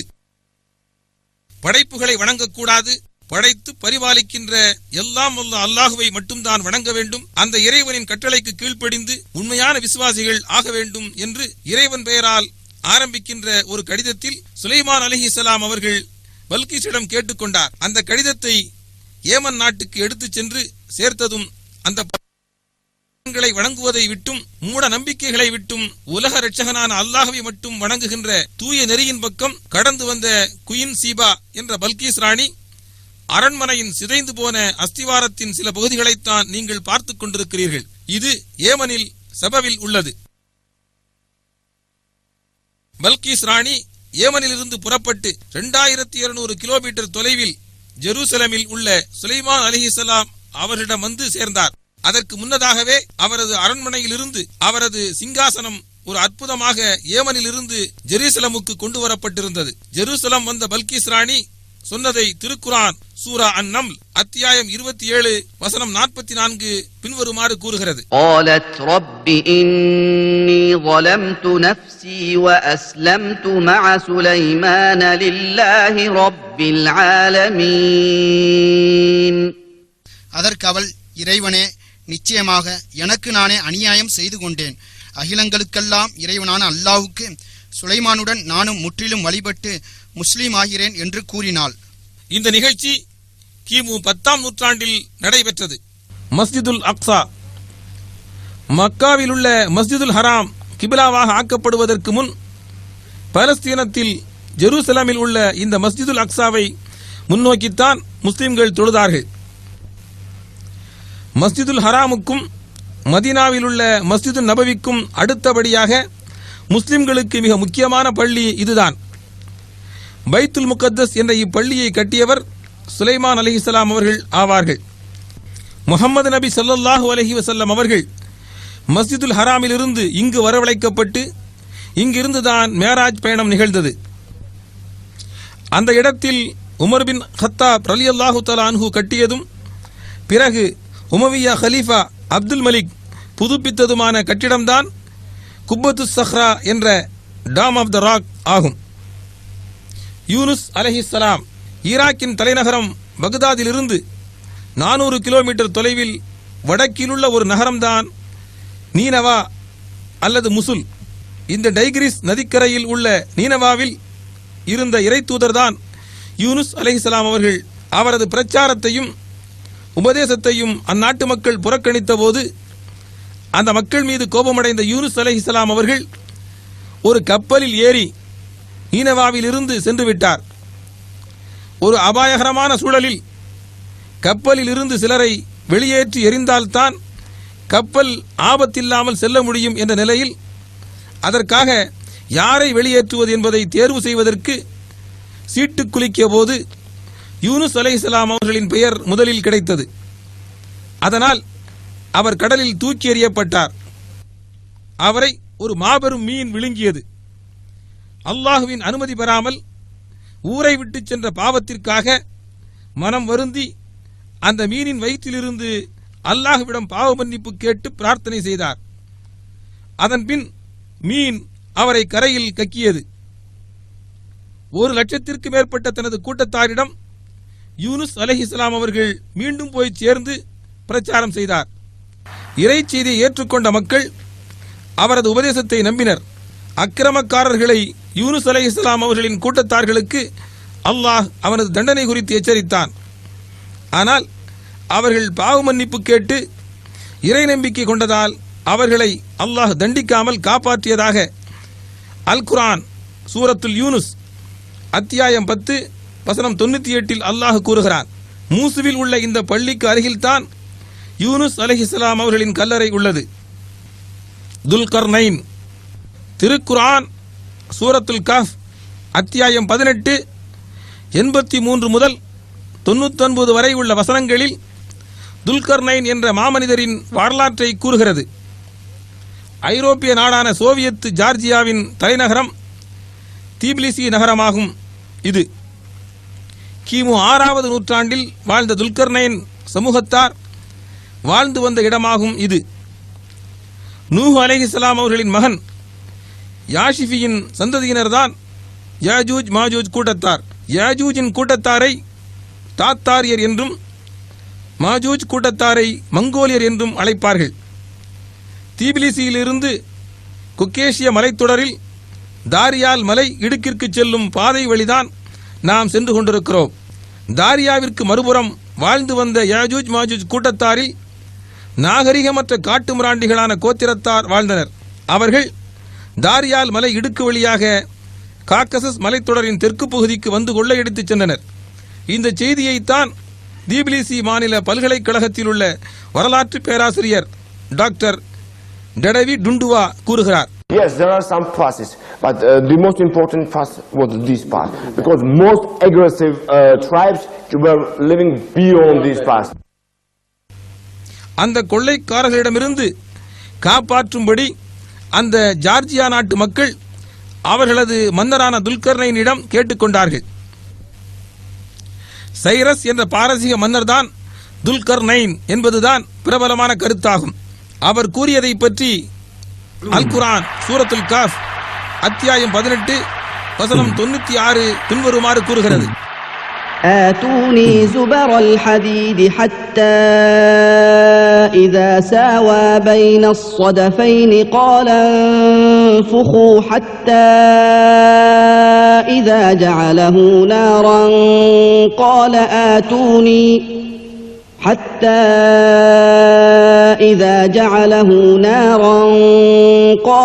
آتوني أفرغ عليه قطرا. நீங்கள் இரும்பு பாலங்களை எனக்கு கொண்டு வாருங்கள் என்றார். பிறகு அவை இரு மலைகளின் இடையே நிரம்பி உச்சிக்கு சமமாகும் போது ஊதுங்கள் என்றார். அதனை அவர் நெருப்பாக ஆக்கியதும் பின்னர் உருக்கிய செம்பை என்னிடம் கொண்டு வாருங்கள், அதன் மேல் ஊற்றுகிறேன் என்றார்.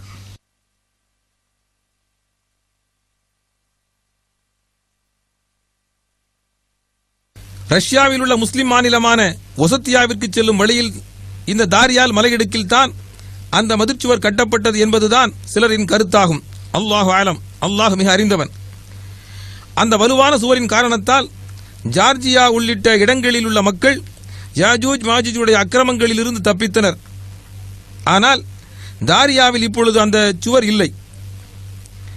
அந்த சுவர் கட்டுவதில் தமது பொறியியல் நிபுணத்துவத்தை பொதுமக்களின் நன்மைக்காக பயன்படுத்திய துல்கர்னைன் பெயரை அல்லாஹ் திருக்குரான் வழியாக இறுதி நாள் வரையிலும் நிலைநிறுத்தினான். லௌகீக ஆத்மீக ஞானம் பெற்ற மனிதர்களே, துல்கர்னைன் அவர்களின் முன்மாதிரியை பின்பற்றுங்கள். உங்களது அறிவு ஞானத்தை சமுதாய நன்மைக்காக பயன்படுத்துங்கள். அது உங்களுக்கு இரு உலகங்களில் நன்மையை தேடித்தரும். பிற்காலத்தில் தாரியாவில் கட்டப்பெற்ற கல்சுவரின் சிதிலங்களை இப்பொழுதும் காண முடியும்.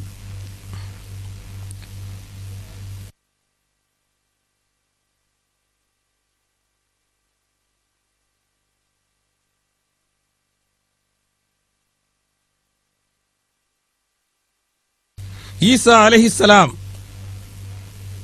இது ஈசா அலைஹிஸ்ஸலாம் பிறந்த இடம் பெத்லஹேம். மறுமை நாளில் அல்லாஹ் ஈசா அலைஹிஸ்ஸலாம் அவர்களை உயிர்ப்பிக்கச் செய்து கேள்வி கேட்கும் செய்தியை அல் குர்ஆன் சூரத்துல் மாயிதா அத்தியாயம் 5:16 அல்லாஹ் கூறுகிறான். الله يا عيسى ابن مريم أأنت قلت للناس اتخذوني وأمي إلهين من دون الله قال سبحانك. இன்னும் மரியமுடைய மகன் ஈசாவே, அல்லாஹ்வை அன்றி என்னையும் என் தாயாரையும் இரு கடவுள்களாக ஆக்கிக் கொள்ளுங்கள் என்று மனிதர்களிடம் நீர் கூறினீரா என்று அல்லாஹ் கேட்கும்போது அவர், நீ மிகவும் தூய்மையானவன், எனக்கு உரிமையில்லாத ஒன்றை நான் சொல்வதற்கில்லை. அவ்வாறு நான் கூறியிருந்தால் நீ அதை நிச்சயமாக அறிந்திருப்பாய். என் மனதில் உள்ளதை நீ அறிகிறாய், உன் உள்ளத்தில் இருப்பதை நான் அறிய மாட்டேன். நிச்சயமாக நீயே மறைவானவற்றையெல்லாம் நன்கு அறிபவன் என்று அவர் கூறுவார். மாரிப் அணைக்கட்டு. ஏமன் நாட்டின் தலைநகரம் சன்ஆவில் இருந்து தொலைவில் தான் மாரிப் உள்ளது. இங்கு வாழ்ந்து வந்த சபவு கூட்டத்தாரை ஆட்சி செய்த பல்கீஸ் ராணி சுலைமான் அலைஹிஸ்ஸலாம் அவர்களை நம்பி இஸ்லாத்தை ஏற்றுக்கொண்டு ஜெருசலமிற்கு சென்ற செய்தியை முன்பே கண்டுள்ளோம்.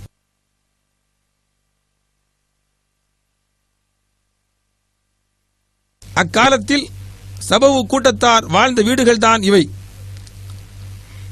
அவர்களுக்கு அல்லாஹ் அளப்பரிய அருள்களை கொடுத்திருந்தான். இந்த செய்தி அல் குர்ஆனில் சூரத்து சபா அத்தியாயம் 34:15 கூறப்பட்டுள்ளது. அவர்களுக்கு மிக்க செழிப்பான 2 தோட்டங்களை அல்லாஹ் வழங்கியிருந்தான். மிக சந்தோஷமான வாழ்க்கைக்கு நன்றி செலுத்துவதற்கு பதிலாக அந்த செல்வச் செழிப்பில் தங்களை மறந்து இறைவனுக்கு மாறு செய்து நன்றி கெட்டவர்களாக திரிந்த சபவு கூட்டத்தாரின் விளைநிலங்கள் இங்குதான் இருந்தன. அவர்கள் நீர்ப்பாசனத்திற்காக பயன்படுத்திய அணைக்கட்டு உடைந்தது. அதனால் ஏற்பட்ட பெருவெள்ளத்தில் அல்லாஹ் செழிப்பான தோட்டங்களை நாசமடையச் செய்தான். அல் குர்ஆனில் சூரத்து சபா அத்தியாயம் 34:16 கூறப்பட்ட அந்த நிகழ்ச்சி பல்கீஸ் ராணியின் காலத்திற்கு 11 நூற்றாண்டுகளுக்கு பிறகு கிபி 120 தான் நடைபெற்றது. உடைந்து போன அந்த அணைக்கட்டின் சிதிலங்கள் தான் இவை. அந்த அணைக்கட்டிற்கு 720 மீட்டர் நீளம், 15 மீட்டர் உயரமும் இருந்தது. فأعرضوا فأرسلنا عليهم سيل العرم وبدلناهم بجنتيهم جنتين ذواتي أكل خمط وأثل وشيء من سدر قليل. சூரத்து சபா அத்தியாயம் 34:16 அல்லாஹு தாலா கூறுகிறான், மனிதர்களே, வரலாற்றிலிருந்து படிப்பினை பெறுங்கள், அல்லாஹ்வின் அருட்கொடைகளுக்கு நன்றி செலுத்துங்கள். யுனைடெட் அரபிக் எமிரேட்ஸ் தலைவர் ஷேக் சாயித் சமீப காலத்தில் சபவில் கட்டியுள்ள அணைக்கட்டாகும் இது. உடைந்து போன பழைய அணைக்கட்டிற்கு சிறிது உயரத்தில் தான் இது கட்டப்பட்டுள்ளது. இதனை சுற்றியுள்ள மலைகளிலிருந்து வரக்கூடிய தண்ணீரே இங்கு தேக்கி வைக்கப்படுகிறது. குகைவாசிகள். திருக்குர்ஆனில் சூரத்துல் காஃப் அத்தியாயம் 18:9 முதல் 26 வரையிலுள்ள வசனங்களில் விரிவாக கூறப்பட்ட குகைக்குத்தான் நாம் சென்று கொண்டிருக்கிறோம். கிபி 98 முதல் 117 வரை ரோம சாம்ராஜ்யத்தை ஆட்சி செய்த டிராஜன் என்ற கிறித்தவ மன்னன் மக்களை சிலை வணக்கம் செய்யும்படி வற்புறுத்தினான். அதற்கு மாறு செய்தவர்களை கொலை செய்வதாக விளம்பரப்படுத்தினான். ஓர் இறைவனை மட்டுமே வணங்குவோம், ஈசா அலைஹிஸ்ஸலாம் அவர்கள் உட்பட எவரது சிலைகளையோ அல்லது படைப்புகளையோ வழிபட மாட்டோம் என்று அறிவித்த உண்மை விசுவாசிகளான 6 வாலிபர்கள் அந்த மன்னரின் கொடுமைகளுக்கு பயந்து அங்கிருந்து தப்பிச் சென்றனர். அவர்கள் செல்லும் வழியில் அவர்களை கண்டு ஒரு இளைஞன் ஏக இறை கொள்கையால் ஈர்க்கப்பட்டு அவர்களிடம் சேர்ந்து கொண்டான். அந்த 7 வாலிபர்களும் ஆட்டிடையனின் நாயும் ஜோர்டான் தலைநகரம் அம்மானுக்கு அருகில் ரக்கீம் என்னும் இடத்தில் ஒரு குன்றின் சரிவில் இருந்த இந்த குகையில் தான் அடைக்கலம் புகுந்தார்கள். அவர்களது பிரார்த்தனையை திருக்குர்ஆன் கூறுகிறது. அல்லாஹ் அவர்களுக்கு நிம்மதியையும் ஆழ்ந்த உறக்கத்தையும் அருளினான். 300 வருடங்கள் தொடர்ந்து உறங்கிய வாலிபர்கள் பிறகு விழித்தெழுந்தார்கள். ஒரு சில மணிகள் மட்டும்தான் தூங்கியுள்ளோம் என்று தவறாக கருதிய அந்த வாலிபர்கள் அவர்களில் ஒருவரை வேறு யாருக்கும் தெரியாமல் உணவுப் பொருட்கள் வாங்க கடை தெருவுக்கு அனுப்பினர். 3 நூற்றாண்டுகளுக்கு முன் புழக்கத்தில் இருந்த நாணயங்களை கடையில் கொடுத்த வாலிபர் சந்தேகிக்கப்பட்டு ஆட்சியாளரிடம் அழைத்துச் செல்லப்பட்டார். 3 நூற்றாண்டுகளுக்கு முன் குகையில் அடைக்கலம் புகுந்த உண்மை விசுவாசிகளான வாலிபர்கள் இறை கட்டளையின்படி எழுந்து வந்துள்ளனர் என்று புரிந்ததும் அந்த ஆட்சியாளர் அந்த வாலிபரை பைசாந்திய மன்னர் 2வது தியோடோஷியஸ் முன் கொண்டு சென்று நிறுத்தினார். தியோடோஷியஸின் ஆட்சி காலம் கிபி 408 முதல் 450 வரை இருந்தது. அந்த வாலிபருடன் குகைக்கு சென்ற ஆட்சியாளரும் மன்னரும் பொதுமக்களும் அந்த வாலிபர்களை மிகவும் கண்ணியப்படுத்தினர். தெய்வீக சக்தியை கண்டு மக்கள் ஆச்சரியமடைந்தனர். இதன் மூலம் மறுமை நாளில் மீண்டும் உயிர்ப்பிக்கப்படுவது உண்மையே என்பதை மக்களுக்கு தெளிவுபடுத்துகிறான் அல்லாஹ். மீண்டும் குகையில் ஆழ்ந்த உறக்கத்தில் மூழ்கிய அந்த வாலிபர்கள் மீண்டும் மரணித்து விட்டனர். அவர்களது சடலங்கள் குகைக்குள் வெவ்வேறு கல்லறைகளில் வைக்கப்பட்டிருந்தன. பிறகு ஒரே கல்லறைக்குள் அவர்களது உடல்கள் மாற்றப்பட்டன. இப்பொழுதும் அவர்களது எலும்புகளை கல்லறைக்குள் காணலாம். இந்த செய்தியை இங்கு கூறுபவர் அக்குகையின் காவலர் முகமது யூசுப் அபு அர்கூப் ஆவார்.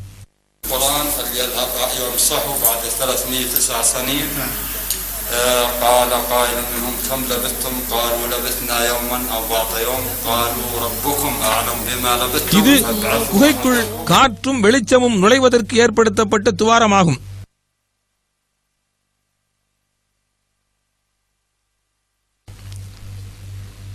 அந்த நாயின் தாடை எலும்பும் மண்டையோடும் இவை.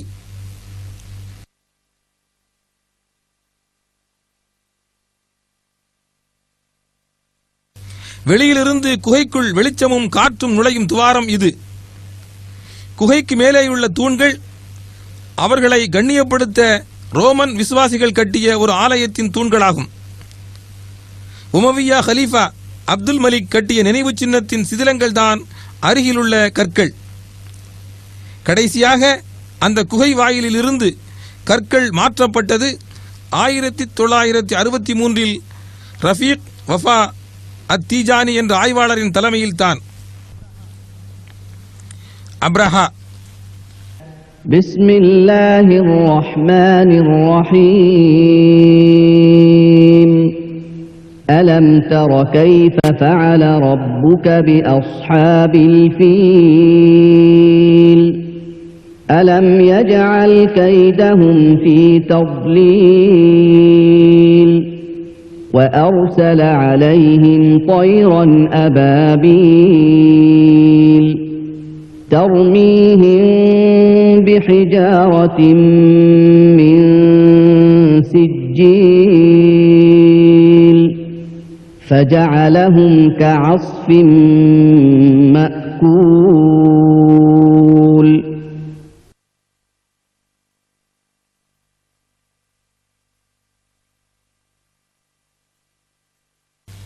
கிபி 571 முஹம்மது நபி ஸல்லல்லாஹு அலைஹி வஸல்லம் அவர்கள் பிறப்பதற்கு சில நாட்களுக்கு முன் நடைபெற்ற ஒரு நிகழ்ச்சி. அபிசீனிய மன்னன் நஜ்ஜாஷியின் ஆட்சிக்கு உட்பட்டு ஏமன் நாட்டை ஆட்சி செய்த அப்ரஹா என்ற அரசன் ஏமனில் இப்போதுள்ள பழைய சன்ஆ என்ற சந்தைக்கு அருகில் ஹர்கத்துல் கலீஸில் மக்காவில் உள்ள காபாவுக்கு நிகரான ஒரு ஆலயத்தை கட்டினான். அந்த போலியான ஆலயம் இருந்த இடம் இதுதான். மக்காவில் உள்ள காபாவை நோக்கி செல்லும் மக்களின் கவனத்தை திசை திருப்ப முயற்சி செய்தும் வெற்றி பெறாத அப்ரஹா இறை இல்லமான அந்த காபாவை இடிப்பதற்கு யானைப்படையுடன் மக்காவிற்கு சென்றான். ஆனால் உலக முஸ்லிம்களின் ஆன்மீக மையமாக திகழும் அந்த இறை இல்லத்தை அதன் இறைவனான அல்லாஹ் காப்பாற்றினான்.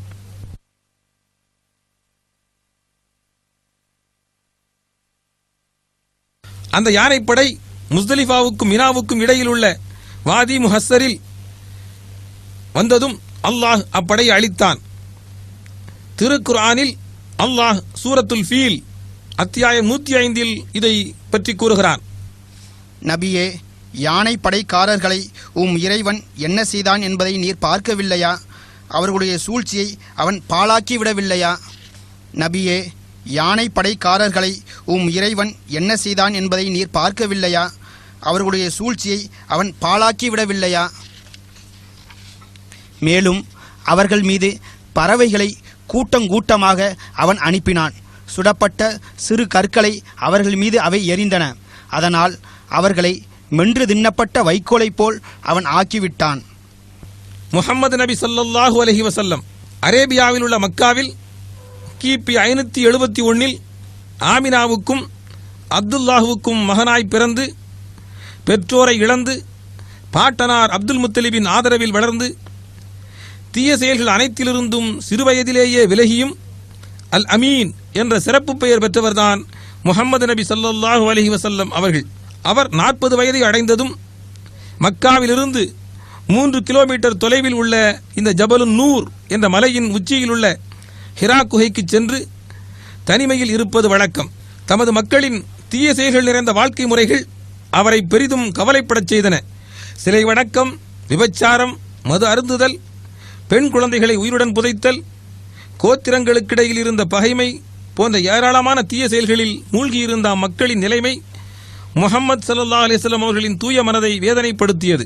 ஹிரா குகையில் பல நாட்கள் தொடர்ந்து தங்கி தியானம் செய்வது அவரது வழக்கம். எவ்வித வசதியும் இல்லாத அந்த காலத்தில் மக்கள் நடமாட்டம் இல்லாத இந்த மலை உச்சியில் இரவும் பகலும் தங்கியிருந்தார். ஒரு நாள் அவர் ஹிரா குகையில் இருக்கும்போது அகில உலகையும் படைத்த இறைவனின் கட்டளைப்படி வானத்திலிருந்து இம்மலைக்கு இறங்கி வந்த ஜிப்ராயில் அலைஹிஸ்ஸலாம் என்ற வானவர் அவரிடம் ஓதுவீராக என்றார். அதனை கேட்டு பயந்து நடுங்கிய முஹம்மது ஸல்லல்லாஹு அலைஹி வஸல்லம் அவர்கள் எனக்கு ஓதத் தெரியாது என்று கூறினார். வானவர் அவரை இறுக அணைத்து மீண்டும் ஓதுவீராக என்றார். அதற்கும் முஹம்மது நபி ஸல்லல்லாஹு அலைஹி வஸல்லம் அவர்கள் நான் அறியேன் என்றார். 3வது முறையும் இவ்வாறே நிகழ்ந்தது. பிறகு சூரத்துல் அலக் அத்தியாயம் 96 1 முதல் 5 வரை உள்ள வசனங்களை வானவர் முஹம்மது நபி ஸல்லல்லாஹு அலைஹி வஸல்லம் அவர்களுக்கு ஓதி காட்டினார். اقرأ باسم ربك الذي خلق خلق الإنسان من علق اقرأ وربك الأكرم الذي علم بالقلم علم الإنسان ما لم يعلم. யாவற்றையும் படைத்த உம்முடைய இறைவனின் திருநாமத்தை கொண்டு ஓதுவீராக. அலக் என்ற நிலையிலிருந்து மனிதனை படைத்தான். ஓதுவீராக, இறைவன் மாபெரும் கொடையாளி. அவனே எழுதுகோலை கொண்டும் கற்றுக் கொடுத்தான். மனிதனுக்கு அவன் அறியாதவற்றையெல்லாம் கற்றுக் கொடுத்தான். இதற்கு பின் ஜிப்ராயில் அலைஹிஸ்ஸலாம் சென்று விட்டார். கிபி 630 முதல் உலகம் அழியும் வரை உள்ள எல்லா மனிதர்களுக்கும் கர்த்தரும் ஈஸ்வரனும் அல்லாஹுமான ஒரே இறைவனிலிருந்து திருக்குர்ஆன் என்ற வேதம் அருளப்படத் தொடங்கியது. 14 நூற்றாண்டுகளுக்கு முன் வரலாற்று சிறப்புமிக்க அந்த நிகழ்ச்சி நடைபெற்ற ஹிரா குகை இதுதான். அதன் பிறகு இம்மலை ஜபலுன் நூர் ஒளி பொருந்திய மலை என்ற பெயரில் புகழ் பெற்றது. ஹிரா குகையிலிருந்து வெளிப்படத் தொடங்கி 23 ஆண்டுகளில் அவரது வாழ்வின் பல தருணங்களில் அருளப்பட்ட இறைவசனங்களின் தொகுப்புதான் திருக்குர்ஆன் ஆகும். மக்காவில் வாழ்ந்த 13 ஆண்டுகள் முஹம்மது நபி ஸல்லல்லாஹு அலைஹி வஸல்லம் அவர்களுக்கு கடுமையான துன்பங்கள் ஏற்பட்டன. சிலைகளை வணங்குவதை விட்டு ஏக இறைவனை மட்டும் வணங்கும்படி கூறியதால் நபிகளாரும் அவர்களது தோழர்களும் எண்ணிலடங்காத தொல்லைகளுக்கு உட்பட்டார்கள். மக்காவில் வாழ்வது மிகவும் கடினமாகிவிட்டது. எதிரிகளின் எதிர்ப்பிற்கேற்ப முஸ்லிம்களின் எண்ணிக்கையும் அதிகமாகிக் கொண்டிருந்தது. மக்காவிலிருந்து 400 கிலோமீட்டர் தொலைவில் உள்ள மதீனாவிற்கு ஹிஜ்ரத் செய்யும்படி நபிகள் நாயகம் ஸல்லல்லாஹு அலைஹி வஸல்லம் அவர்கள் தமது தோழர்களுக்கு கட்டளையிட்டார்கள். 53வது வயதில் முஹம்மது நபி ஸல்லல்லாஹு அலைஹி வஸல்லம் அவர்கள் மக்காவில் உள்ள அவரது வீட்டிலிருந்து எதிரிகளுக்கு தெரியாமல் வெளியேறினார். அவரது உற்ற தோழரான அபூபக்கர் சித்திக் ரலியல்லாஹு அன்ஹு அவர்களுடன் இங்கு பார்த்து கொண்டிருக்கும் ஜபலு சௌரின் மேலுள்ள குகையை நோக்கி சென்றார். நபியை தேடி குகைக்கு அருகில் வந்த எதிரிகளின் கண்களில் படாமல் இருக்க முஹம்மது நபியும் அபூபக்கரும் இந்த சவுர் குகையில் 3 நாட்கள் மறைந்திருந்தனர். குகை வாயில் வரை வந்த எதிரிகளை கண்டு பயந்த அபூபக்கரின் காதில் நபிகளார் ஸல்லல்லாஹு அலைஹி வஸல்லம் அவர்கள் கவலைப்பட வேண்டாம், அல்லாஹ் நம்மோடு இருக்கிறான் என்று மெல்லக் கூறினார். படைப்புகளில் மிக உத்தமரான நபிகள் நாயகம் ஸல்லல்லாஹு அலைஹி வஸல்லம் அவர்களுக்கு அடைக்கலம் கொடுத்த சவுர் குகையின் உட்பகுதி எதிரிகள் சென்ற பிறகு இருவரும் ஒரு வழிகாட்டியுடன் ஒட்டகத்தில் மதீனாவிற்கு சென்றார்கள். மதீனாவிற்கு சுமார் 3 கிலோமீட்டர் அருகில் உள்ள குபாவை வந்தடைந்ததும் அவர்கள் ஏறி வந்த ஒட்டகம் அங்கு மண்டியிட்டது. அந்த இடத்தில் அல்லாஹ்வின் கட்டளைப்படி 4 நாட்களில் நாயகம் ஸல்லல்லாஹு அலைஹி வஸல்லம் அவர்கள் தலைமையில் மஸ்ஜித் குபா என்ற பள்ளிவாசல் கட்டப்பட்டது. இந்த குபா பள்ளியை பிற்காலத்தில் சவுதி அரேபிய அரசு புதுப்பித்தது. அதன்பின் மதீனாவிற்கு செல்லும் பாதையில் நனூனாவில் உள்ள வாதி சாலிமில் வந்த நபிகள் நாயகம் ஸல்லல்லாஹு அலைஹி வஸல்லம் அவர்கள் முதலாவதாக வெள்ளிக்கிழமை ஜும்மா தொழுகை நடத்தியது இந்த பள்ளியில் தான். இதற்கு மஸ்ஜிதுல் ஜும்ஆ என்று பெயர். இந்த பள்ளி பிற்காலத்தில் அரசால் புதுப்பிக்கப்பட்டது.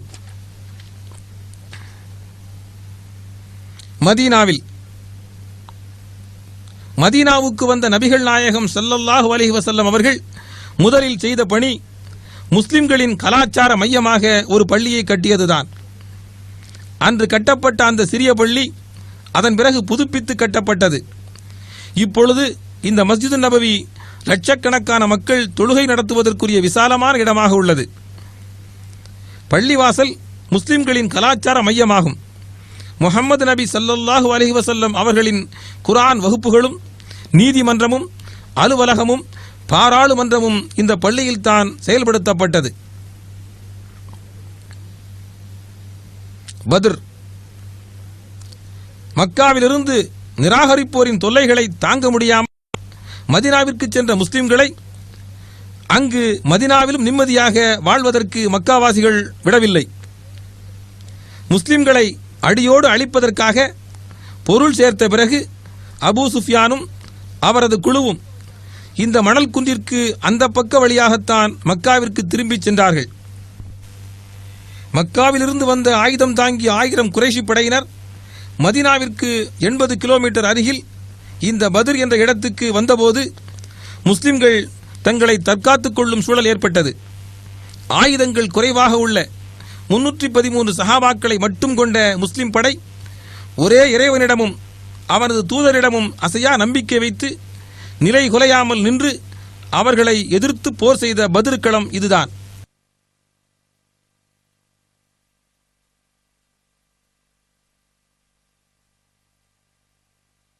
உண்மை நம்பிக்கைக்காக நடைபெற்ற அந்த போரில் ரத்தம் சிந்தி வீரத்தியாகிகளாய் சொர்க்கம் புகுந்த 13 பேர்களின் அடக்கஸ்தலங்கள் இந்த சமவெளியில் தான் உள்ளன. அடக்கம் செய்யப்பட்ட கபறுகளை கட்டி எழுப்புவதும் அடக்கம் செய்யப்பட்டவர்களை அழைத்து பிரார்த்திப்பதும் இஸ்லாத்தில் மிக கடுமையாக தடை செய்யப்பட்டுள்ளது. பத்ர் தியாகிகளின் பெயர்களை கூறுபவர் பத்ரின் காவலர் சையது உசேன் ஃபர்ராஜ் ஆவார். سعد بن خيثمة، صفوان بن وهب، حارث بن صراغة، مبشر بن عبد المنذر، ذو الشمالين بن عبد عامر، مهج بن صالح، عاقل بن بكير رافع بن المعلى عمير بن الحمام يزيد بن الحارث உத்துபா, ஷைபா, அபூஜஹில் ஆகிய தலைவர்கள் உள்ளிட்ட காஃபிர்களான குறைஷி படையினர் முகாமிட்ட இடம்தான் இது. நபிகள் நாயகம் ஸல்லல்லாஹு அலைஹி வஸல்லம் அவர்களுக்கும் முஸ்லிம்களுக்கும் கடும் எதிரியான அபூஜஹில் 2 அன்சாரி வாலிபர்களின் கைகளால் கொல்லப்பட்டது இங்குதான். அல்லாஹ்வின் கட்டளைப்படி ஆயிரக்கணக்கான வானவர்கள் வானிலிருந்து இறங்கி வந்து முஸ்லிம் படையினருடன் இணைந்து போரிட்டனர். பெருமானாரின் தலைமையில் முஸ்லிம் படை இங்குதான் முகாமிட்டிருந்தது. முஸ்லிம்களுக்கு போர்க்கருவிகள் மிக குறைவாய் இருந்த போதிலும் குறைஷி காஃபிர்கள் போர்க்களத்தை விட்டு ஓடிச் சென்றனர். இறைவன் உதவியினால் பத்ரில் முஸ்லிம்கள் வெற்றி பெற்றார்கள். மஸ்ஜிதே ஹாரிஸ் என்ற இந்த பள்ளி உள்ள இடத்தில்தான் அன்று பெருமானார் ஸல்லல்லாஹு அலைஹி வஸல்லம் அவர்கள் முகாமிட்டு தங்கியிருந்தார்கள்.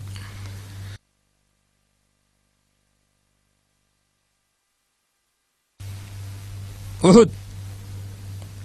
பெருமானார் ஸல்லல்லாஹு அலைஹி வஸல்லம் அவர்கள் கொண்டவராயிருந்தும் குறைஷிகள் அமைதியாக இருக்கவில்லை. மக்கா குறைஷிகளும் பிற கோத்திரத்தார்களும் சேர்ந்து சுமார் 3000 படையினர் மதீனாவை தாக்குவதற்கு உஹுத் என்னும் இடத்திற்கு வந்தார்கள். அப்துல்லாஹ் இப்னு ஜுபைர் ரலியல்லாஹு அன்ஹு அவர்களின் தலைமையில் 50 விற்போர் வீரர்களை பெருமானார் ஸல்லல்லாஹு அலைஹி வஸல்லம் அவர்கள் இந்த ஜபலுர் ருமாத்திற்கு உச்சியில் நிற்க வைத்தார்கள். மேலும் பெருமானார் ஸல்லல்லாஹு அலைஹி வஸல்லம் அவர்கள் கட்டளை வரும் வரை இந்த குன்றிலிருந்து கீழிறங்காமல் எதிரிகளை நோக்கி அம்பெறிந்து கொண்டே இருக்க வேண்டும் என்று கட்டளை பிறப்பித்தார்கள். மதீனாவிற்கு மிகவும் அருகில் உள்ள உஹுதில் 700 நம்பிக்கையாளர்கள் நிராகரிப்பாளர்களுடன் மிக கடுமையாக போரிட்டது இதோ இந்த பள்ளத்தாக்கில்தான். மறுமை நம்பிக்கையால் ஈர்க்கப்பட்டு முன்னேறிக் கொண்டிருந்த முஸ்லிம் படையினருக்கு எதிராக போரிட எதிரிகளால் முடியவில்லை.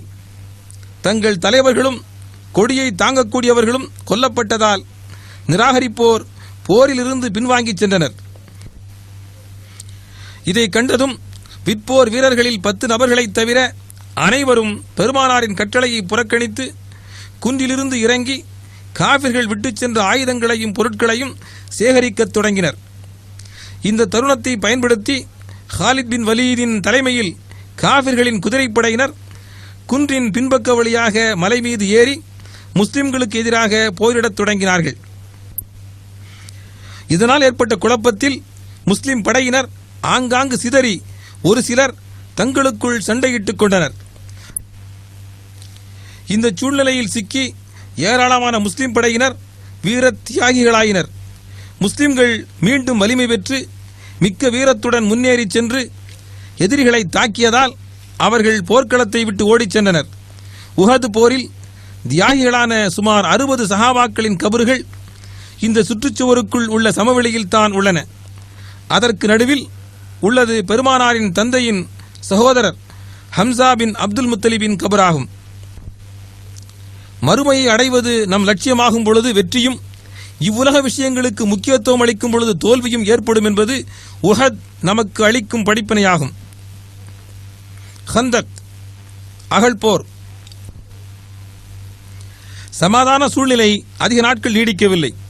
குறைஷிகளும் வேறு 6 கோத்திரங்களும் சேர்ந்து சுமார் 10,000 படையினரும் 2500க்கு மேற்பட்ட ஒட்டகங்களும் ஏராளமான ஆயுதங்களும் குதிரை படையினரும் சேர்ந்து ஆரவாரத்துடன் கூட்டுப்படையாக மதீனாவை தாக்க புறப்பட்டு சென்றனர்.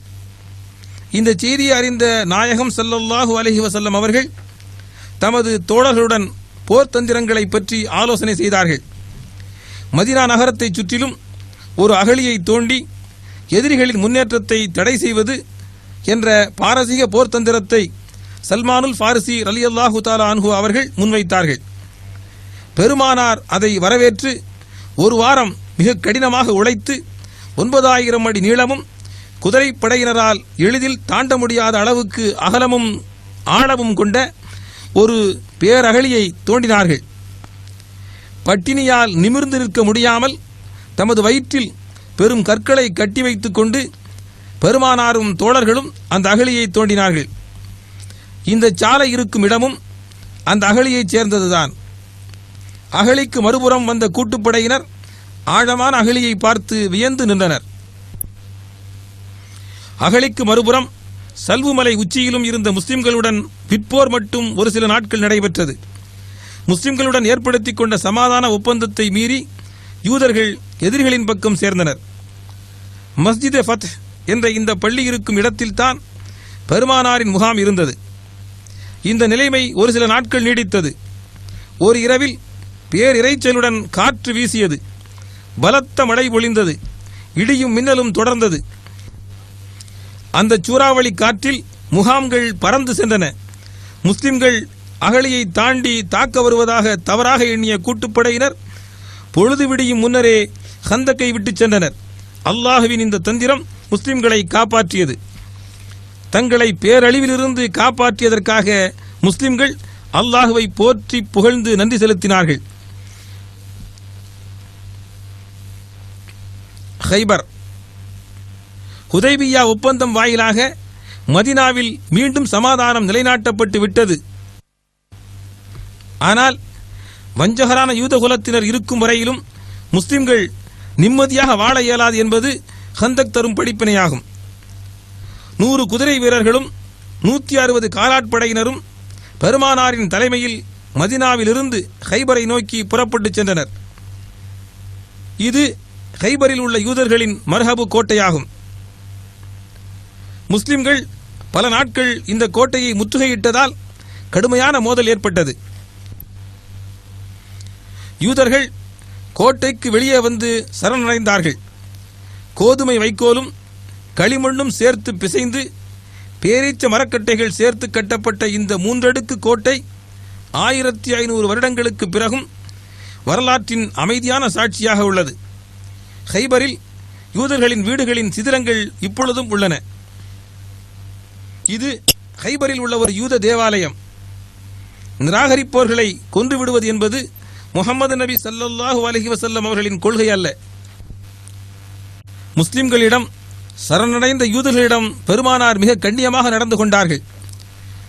அவர்களிடமிருந்து கைப்பற்றப்பட்ட தௌராத்தின் ஒரு சில பக்கங்கள் அவர்களிடமே திருப்பி அளிக்கப்பட்டது. விவசாய நிலங்களின் உரிமையை தங்களுக்கே கொடுக்க வேண்டும் என்ற யூதர்களின் வேண்டுகோளை பெருமானார் ஸல்லல்லாஹு அலைஹி வஸல்லம் அவர்கள் ஏற்றுக்கொண்டார்கள். யூதர்களுடன் சமாதான ஒப்பந்தம் ஏற்படுத்திய பிறகுதான் முஸ்லிம்கள் ஹைபரை விட்டும் திரும்பிச் சென்றார்கள்.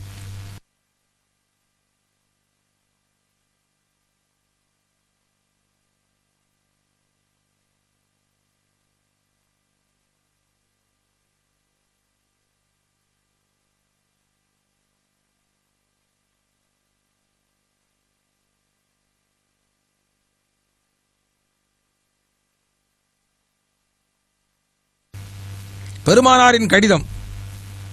முஹம்மது நபி ஸல்லல்லாஹு அலைஹி வஸல்லம் அவர்கள் இந்த உலகம் முழுவதையும் உண்மையான நம்பிக்கையின் பக்கம் அழைக்க இறைவனால் அனுப்பப்பட்ட இறுதி தூதராவார்கள். பஹ்ரைன் நாட்டை ஆண்ட முந்திர் பின் சா என்ற மன்னருக்கு பெருமானார் ஸல்லல்லாஹு அலைஹி வஸல்லம் அவர்கள் அனுப்பிய கடிதத்தின் நகல்தான் இது. எகிப்தில் வாழ்ந்த முகௌகிஸ் மன்னருக்கு பெருமானார் ஸல்லல்லாஹு அலைஹி வஸல்லம் அவர்கள் அனுப்பிய கடிதத்தின் நகல்தான் இது. அதிலுள்ள எழுத்துக்கள் பெருமானார் எழுதியவை அன்று. கடிதத்தில் பெருமானாரின் மோதிரத்தால் வைத்த முஹம்மது ரசூலுல்லாஹ் என்ற முத்திரையை காணலாம். மூத்தா போர். முஹம்மது நபி ஸல்லல்லாஹு அலைஹி வஸல்லம் அவர்கள் சிரியாவை சார்ந்த புஸ்ராயில் உள்ள ஹெராக்லியஸ் மன்னரின் கவர்னரிடம் ஒரு தூதுவனை அனுப்பினார்கள். கிபி 629 பெருமானாரின் தூதுச் செய்தியை ஹாரிஸ் இப்னு உமைருல் அசதி ரலியல்லாஹு அன்ஹு அவர்கள் கொதிக்கும் பாலைவனங்களையும் பள்ளத்தாக்குகளையும் தனியாக குதிரை மீது அமர்ந்து ஆயிரக்கணக்கான கிலோமீட்டர்கள் கடந்து ஜோர்டானில் உள்ள அல் கரக்கிற்கு அருகில் உள்ள இந்த மூத்தா என்னும் இடத்திற்கு வந்து சேர்ந்தார். பெருமானாரின் கடிதத்தை கொடுத்ததும் அந்த தூதுவர் கருணையின்றி கொலை செய்யப்பட்டார். தூதுவரை கொலை செய்யக்கூடாது என்ற பொது நீதியை கடைபிடிக்காத இந்த கொடிய செயலுக்காக தமது வளர்ப்பு மகனான ஸெய்த் இப்னு ஹாரிசாவின் தலைமையில் 3000 வீரர்களை பெருமானார் ஸல்லல்லாஹு அலைஹி வஸல்லம் அவர்கள் அனுப்பினார்கள். அவர்களை வழி அனுப்பும் போது பெருமானார் கூறியதாவது: எதிரிகளை சார்ந்த பெண்களையும் சிறுவர்களையும் முதியோர்களையும் கொலை செய்யக்கூடாது, கட்டிடங்களை இடிக்கக்கூடாது, மரங்களை அழிக்கக்கூடாது, அல்லாஹ் உங்களுடன் இருப்பானாக என்று கூறினார்கள். மதீனாவிலிருந்து புறப்பட்ட படையினர் மனித நடமாட்டமற்ற வட அரேபிய பாலைவனங்கள் வழியாக சென்று இப்பொழுது ஜோர்டானைச் சேர்ந்த மூத்தாவிற்கு வந்தடைந்தனர். சுமார் 2 லட்சம் வீரர்களை கொண்ட ரோம படையினர் வெறும் 3000 முஸ்லிம் படையினருடன் போரிட்ட மூத்தா போர்க்களம் இதுதான். உமவி ஆட்சியாளரான அப்துல் மலிக் தமது ஆட்சி காலத்தில் கட்டிய நினைவு சின்னத்தின் சிதிலங்கள் தான் இப்பொழுது அங்கு குவிக்கப்பட்டுள்ள கற்கள். பெருமானாரின் கொடியை தாங்கி எதிரிகளின் நடுவில் முன்னேறிய ஸெய்த் இப்னு ஹாரிஸா ரலியல்லாஹு அன்ஹு அவர்கள் மிக வீரமாக போராடி வீரமரணம் அடைந்தார். அதற்கு பின் ஜாஃபர் இப்னு அபூ தாலிப் ரலியல்லாஹு தஆலா அன்ஹு அவர்கள் கொடியை பெற்றுக்கொண்டு எதிரிகளின் நடுவில் நுழைந்தார். அவரது கைகள் வெட்டப்பட்டு கீழே விழுந்ததும் அந்த கொடியை தனது கட்கத்தில் இறுக்கிக் கொண்டு முன்னேறினார். அவரது கால்களும் அதே இடத்தில் வெட்டப்பட்டது. அவரும் வீரமரணம் அடைந்தார். திடீரென முன்னேறி வந்த அப்துல்லாஹ் இப்னு ரவாஹா ரலியல்லாஹு தஆலா அன்ஹு அவர்கள் அந்த கொடியை ஏந்தி எதிரிகளின் மீது பாய்ந்தார். அவரும் இதே இடத்தில் வீரமரணம் அடைந்தார். இங்கு எழுந்து நிற்பது அவர்களது கல்லறைகள் அல்ல, வீர மரணத்திற்கு நினைவாக எழுப்பப்பட்ட அடையாளங்களாகும். அந்த 3 சஹாபாக்களின் மரணச் செய்தியை அறிந்த பெருமானார் ஸல்லல்லாஹு அலைஹி வஸல்லம் அவர்கள் அவர்களது ஆத்மாக்கள் சுவர்க்கத்திற்கு உயர்த்தப்பட்ட நற்செய்தியை மக்களுக்கு அறிவித்தார்கள். 3 படைத்தலைவர்களும் இறையடி சேர்ந்ததும் சுறுசுறுப்பும் திறமையும் உள்ள காலித் பின் வலீத் ரலியல்லாஹு தஆலா அன்ஹு அவர்கள் படைத்தலைமை ஏற்று படையினரை ஒருங்கிணைத்தார். மதீனாவிலிருந்து துணைப்படையினர் வந்திருப்பதாக தவறாக எண்ணிய ரோமப்படையினர் போர்க்களத்தை விட்டும் திரும்பிச் சென்றனர். படைபலம் அல்ல, இறை உதவிதான் வெற்றிக்கு அடிப்படை என்பது நிரூபிக்கப்பட்டுவிட்டது. மக்கா வெற்றி. சுமார் 10,000 முஸ்லிம் தோழர்களுடன் பெருமானார் ஸல்லல்லாஹு அலைஹி வஸல்லம் அவர்கள் பாலைவன பரப்பு வழியாக முன்னறிவிப்பின்றி மக்காவை நோக்கி சென்றார்கள். தம்மையும் தோழர்களையும் தங்களது வீட்டை விட்டும் வெளியேற்றி ஏராளமான கொடுமைகளுக்கு ஆளாக்கி துன்புறுத்திய மக்கா குறைஷிகளும் அவர்களது தலைவர்களும் நிர்பந்த சூழ்நிலையில் பெருமானாரிடம் சரணடைந்தார்கள். அப்பொழுது கருணையின் சிகரமான பெருமானார் ஸல்லல்லாஹு அலைஹி வஸல்லம் அவர்கள் மன்னித்து விட்டதாக அறிவித்தார்கள். அவர்களது மதத்திற்கும் நம்பிக்கைக்கும் ஏற்ப வாழ அவர்களுக்கு சுதந்திரம் அளித்தார்கள். வாளால் தான் இஸ்லாம் பரப்பப்பட்டது என்பது பொய்யான கருத்தாகும் என்று நிரூபித்த ஏராளமான நிகழ்ச்சிகளில் ஒன்றுதான் இது. மதத்தின் பெயரால் உங்களிடம் போரிடாத முஸ்லிம் அல்லாத அனைவருக்கும் நன்மையே செய்ய வேண்டும், நீதம் நிலைநாட்டப்பட வேண்டும் என்றும் அத்தியாயம் 60 மும்தஹினா 8ஆம் வசனத்திலும் அல்லாஹ் அல்லாத தெய்வங்களை அழைத்து பிரார்த்தனை செய்பவர்களை நீங்கள் ஏசக்கூடாது என்பதை அத்தியாயம் 6 வசனம் 108லும் அல்லாஹ் முஸ்லிம்களுக்கு கட்டளையிடுகிறான்.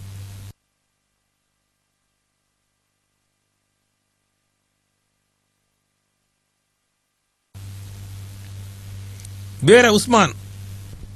மதீனாவில் மிகப்பெரிய வறட்சி ஏற்பட்டது. ரூமா என்ற ஒரு யூதனுக்கு உரிமையில் இருந்த இந்த கிணற்றில் மட்டும்தான் தண்ணீர் வற்றாது இருந்தது. ரூமாவின் கிணற்றை வாங்கி முஸ்லிம்களுக்காக தானம் செய்பவருக்கு சுவனம் உண்டு என்று பெருமானார் ஸல்லல்லாஹு அலைஹி வஸல்லம் அவர்கள் அறிவித்தார்கள்.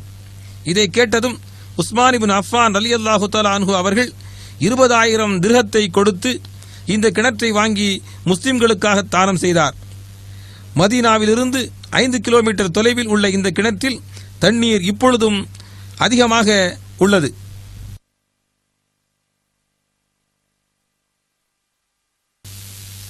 ஹஜ்ஜத்துல் வதா, இறுதி ஹஜ். முதலும் இறுதியுமாக பெருமானார் ஸல்லல்லாஹு அலைஹி வஸல்லம் அவர்கள் ஒரு ஹஜ் மட்டும்தான் செய்திருக்கிறார்கள்.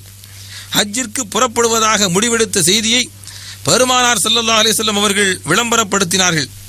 அரேபியாவின் 4 பக்கங்களிலும் அந்த விளம்பரம் எதிரொலித்தது.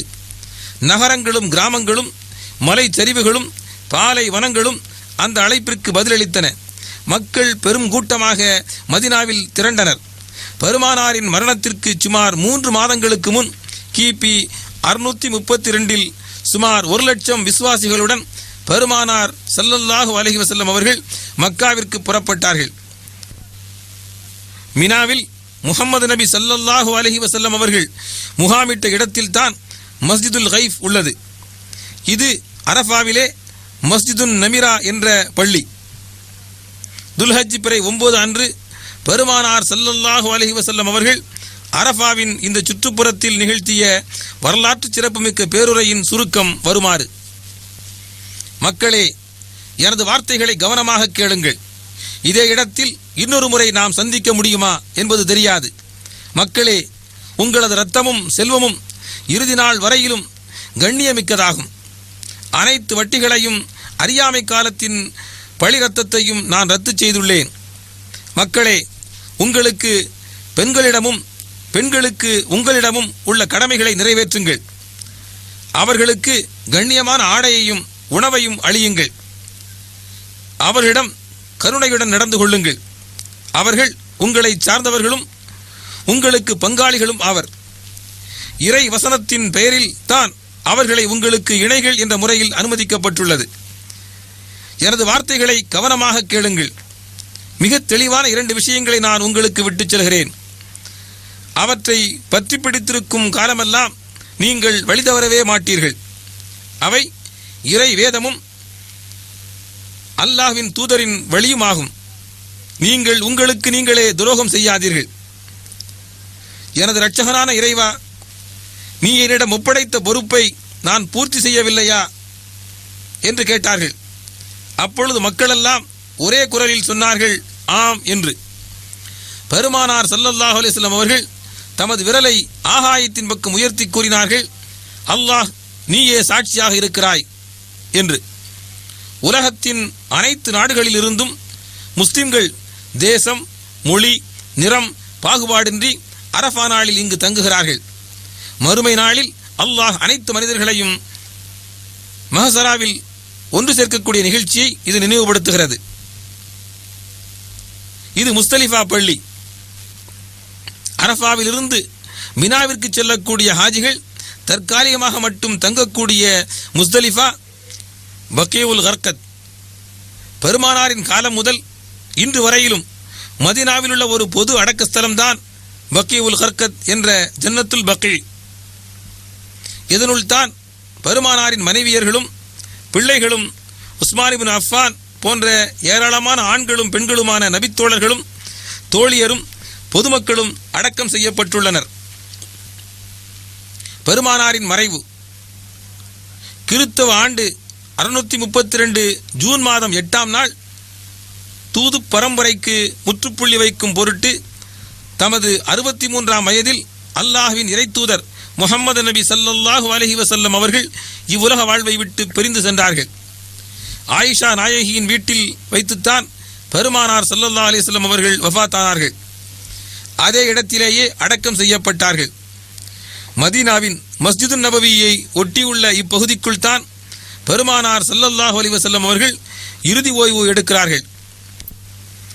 அபூபக்கர் சித்திக், உமருல் ஃபாரூக் ரலியல்லாஹு தஆலா அன்ஹு அவருடைய மன்னரைகள் பெருமானார் ஸல்லல்லாஹு அலைஹி வஸல்லம் அவர்களது மன்னரைக்கு அருகில் தான் உள்ளன.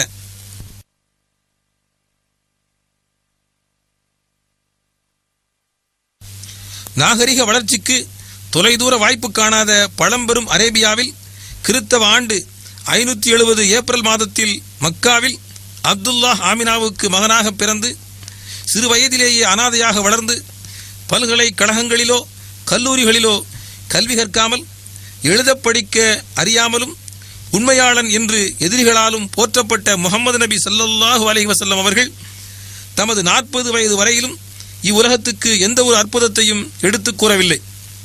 40 வயதுக்கு பிறகு அல்லாஹ்விடமிருந்து தமக்கு கிடைத்ததாக கூறிக்கொண்டு நமக்கு எடுத்தறிவித்த வாசகங்களின் வரலாற்று சம்பந்தமான உண்மை ஆதாரங்களைத்தான் நாம் இதுவரையிலும் பார்த்தோம்.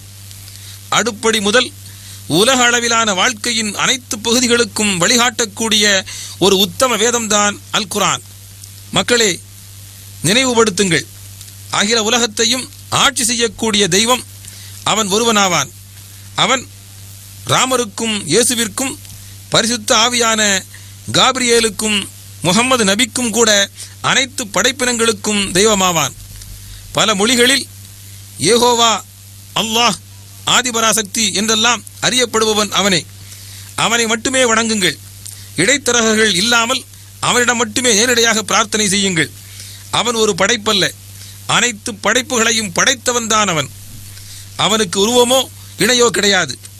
இந்த பரம உண்மையைத்தான் ஆயிரக்கணக்கான ஆண்டுகளாக ஏராளமான தூதர்கள் ஆதம் அலைஹிஸ்ஸலாம் அவர்கள் முதல் இயேசுவும் மோசேயும் முஹம்மது நபி ஸல்லல்லாஹு அலைஹி வஸல்லம் அவர்கள் வரை அறிவித்தார்கள்.